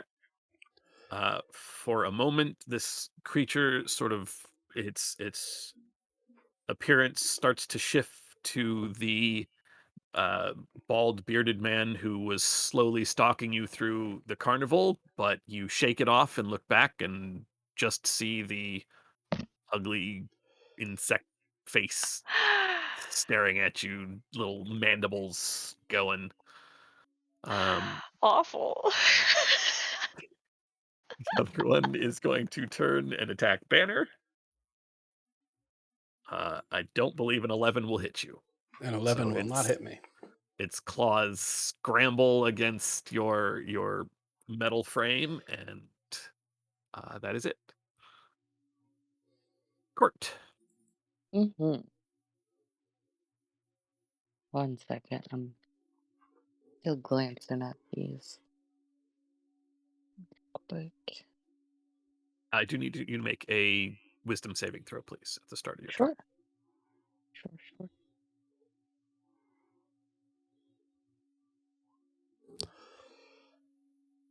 You're okay.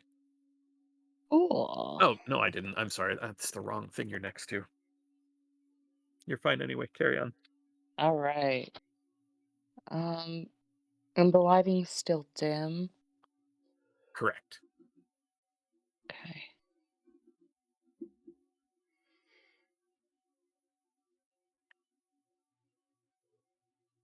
Everyone's got their guys going.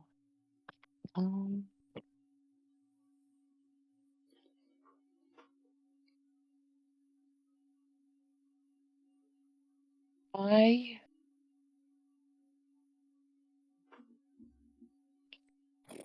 okay. I would like to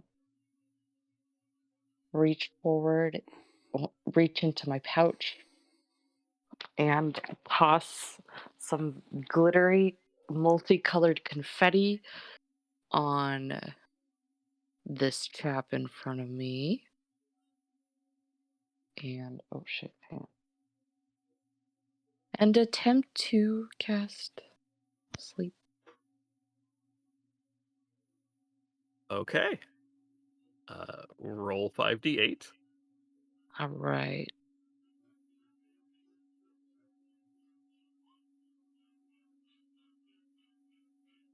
This creature in front of you with is fluttering there. It's uh,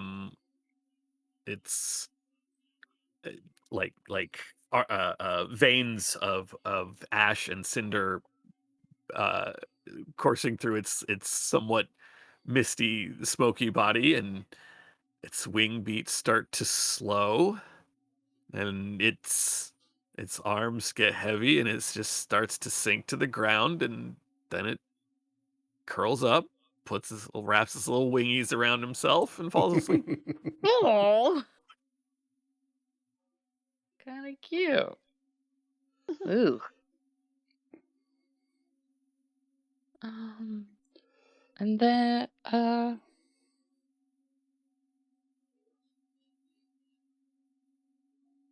that's mm, yeah, that's it for me. Okay. Arlen. At the end of your turn, you can make a Constitution saving throw.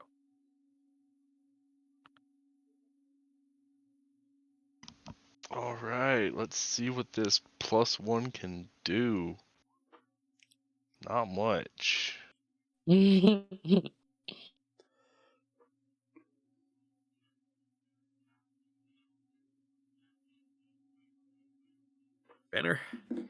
All right. I'm going to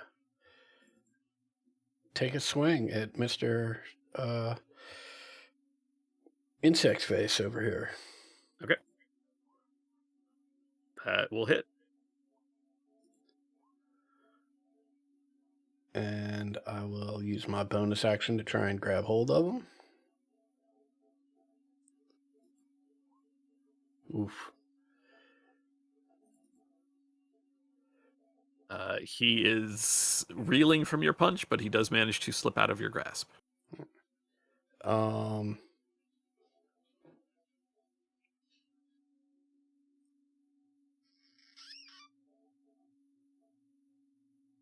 Yeah, that's going to be my turn. All right. Our little friend is asleep. Hemlock. You do need to make a wisdom saving throw, please. Is this a frightened condition? It is. Okay, I'm immune to frightened currently. In my spooky skin. Nice. Yeah. This thing looks very confused. It has plucked this memory from your mind. It definitely knows you are afraid of this thing, and you are definitely not afraid of him. My sharp teeth can be seen through my translucent skin. I think the best thing I have right now. Oh shit! I forgot I have this spell. Hell, love that. It's an intelligence saving throw. Mm-hmm. It clutches at its head. 3 psychic damage. Yay! All right. I think that's it for me. Mean lock. Mean lot. Mean.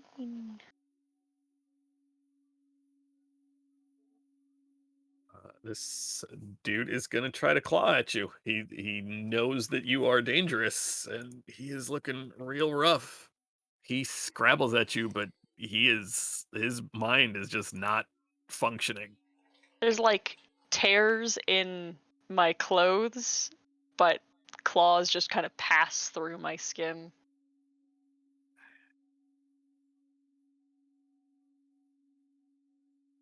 I can get rid of the little dots on this one.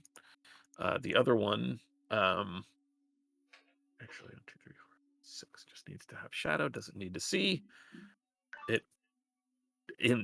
Once its claws do nothing to you, it steps and does the maneuver you guys have all seen at this point, where it sort of spins and leaps through a shadow, and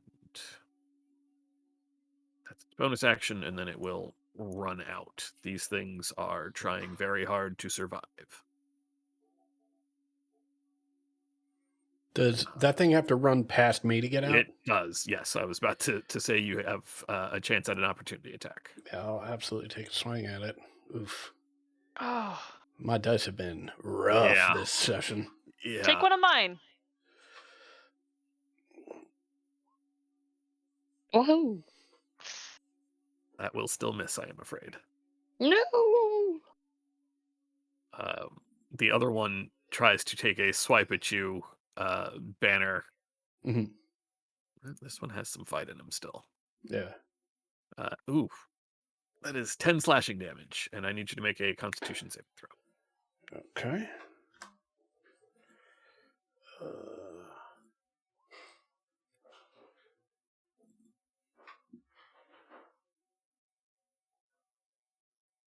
The creature's form shifts into your friend, the gnome Harold. His face sunken, his eyes clouded over, blood dripping from the corners of his mouth, and you are paralyzed for 1 Okay. minute. At the end of your turns, you can make a saving throw. Yep. Court. Hey. The creature near you is snoring softly, little wisps of smoke every time it exhales. Mm-hmm. He is sleepy, sleep. Hmm.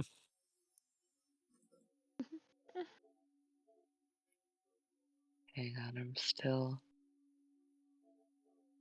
The whole If you round, and strike him now, it's a fatal blow. nuh-uh. He'll just wake up, right? Well, if you stab him now, he is prone, so you Yeah, have it's advantage, and he's it's unconscious. so it's an automatic crit, right? I believe so, yeah. Yeah. I don't know if Wow. unconscious does that or not. Let me see.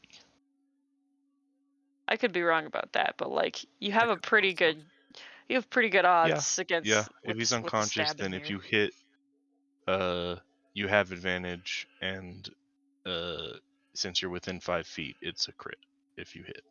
Oh my god. And Hey, since you're a rogue, you will have sneak attack. can I insight check what this dude's fucking deal is if he deserves to die? This little bug that's sleeping so cute in front of me. This one is currently asleep. It would be sort of hard to read its mood. You can hear scrabbling from up where Arlen and Banner are. This thing did, however, pop up and try to breathe fiery ash into Arlen's face. So Right, the right. the general the general vibe check is this guy's kind of an asshole, but Okay. he's also currently asleep. I, I, So it's up to you. I guess I'll kill him.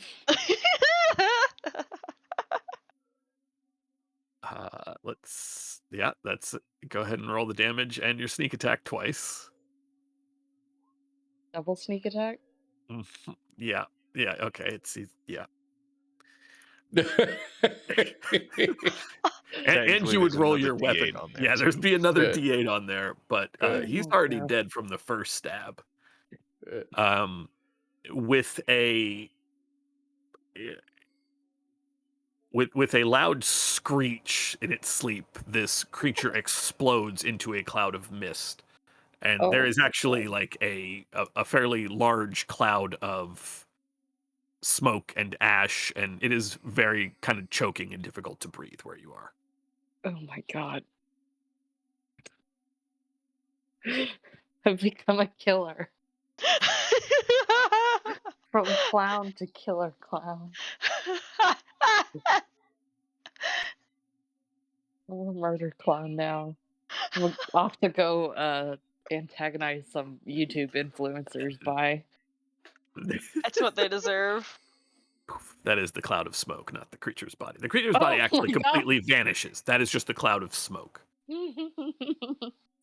you want to move, or do you have anything with bonus action?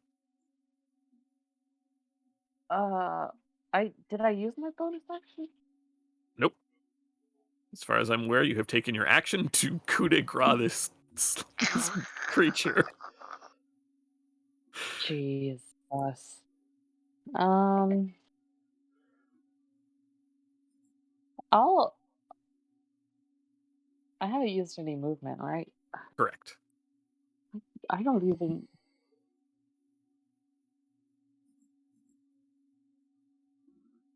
I guess I'll move, but I don't need to use a bonus action for that, I don't think. Correct. You do not. I'll just kind of on over here real quick. Erlen, you are still paralyzed. You can make a con save at the end of your turn. Oh wait, is Arlen Woo! paralyzed? Not Dang anymore. it. Not Oh, anymore. The Mm. image of the girl with the pig mask fades off of this creature. The strength returns to your muscles, and you are able to move.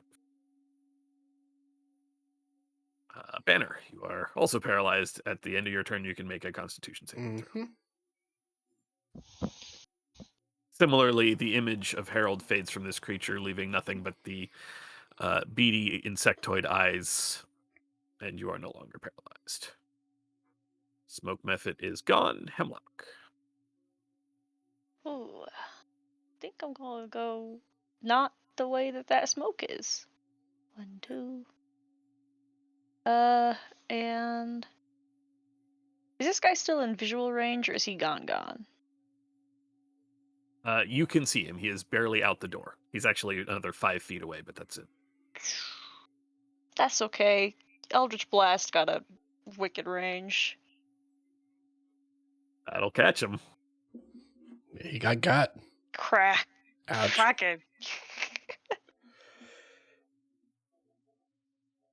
The blast of energy kind of grazes on his side, sort of spinning him in a circle, but he does keep trundling away. Okay. And then on his turn, he is gone. Uh, Seeing that this situation has completely devolved, this one will disappear in a similar swirl of shadow and reappear outside and book it is the correct term. And with the Mephit toast, we can exit combat. Unless you really want to try to track them down, but they're booking it. Anyone pursuing? I'm not pursuing. No. Right. We will go ahead and end it there. We are a little past normal ending time. I apologize. But, Woo! we'll pick up there next week.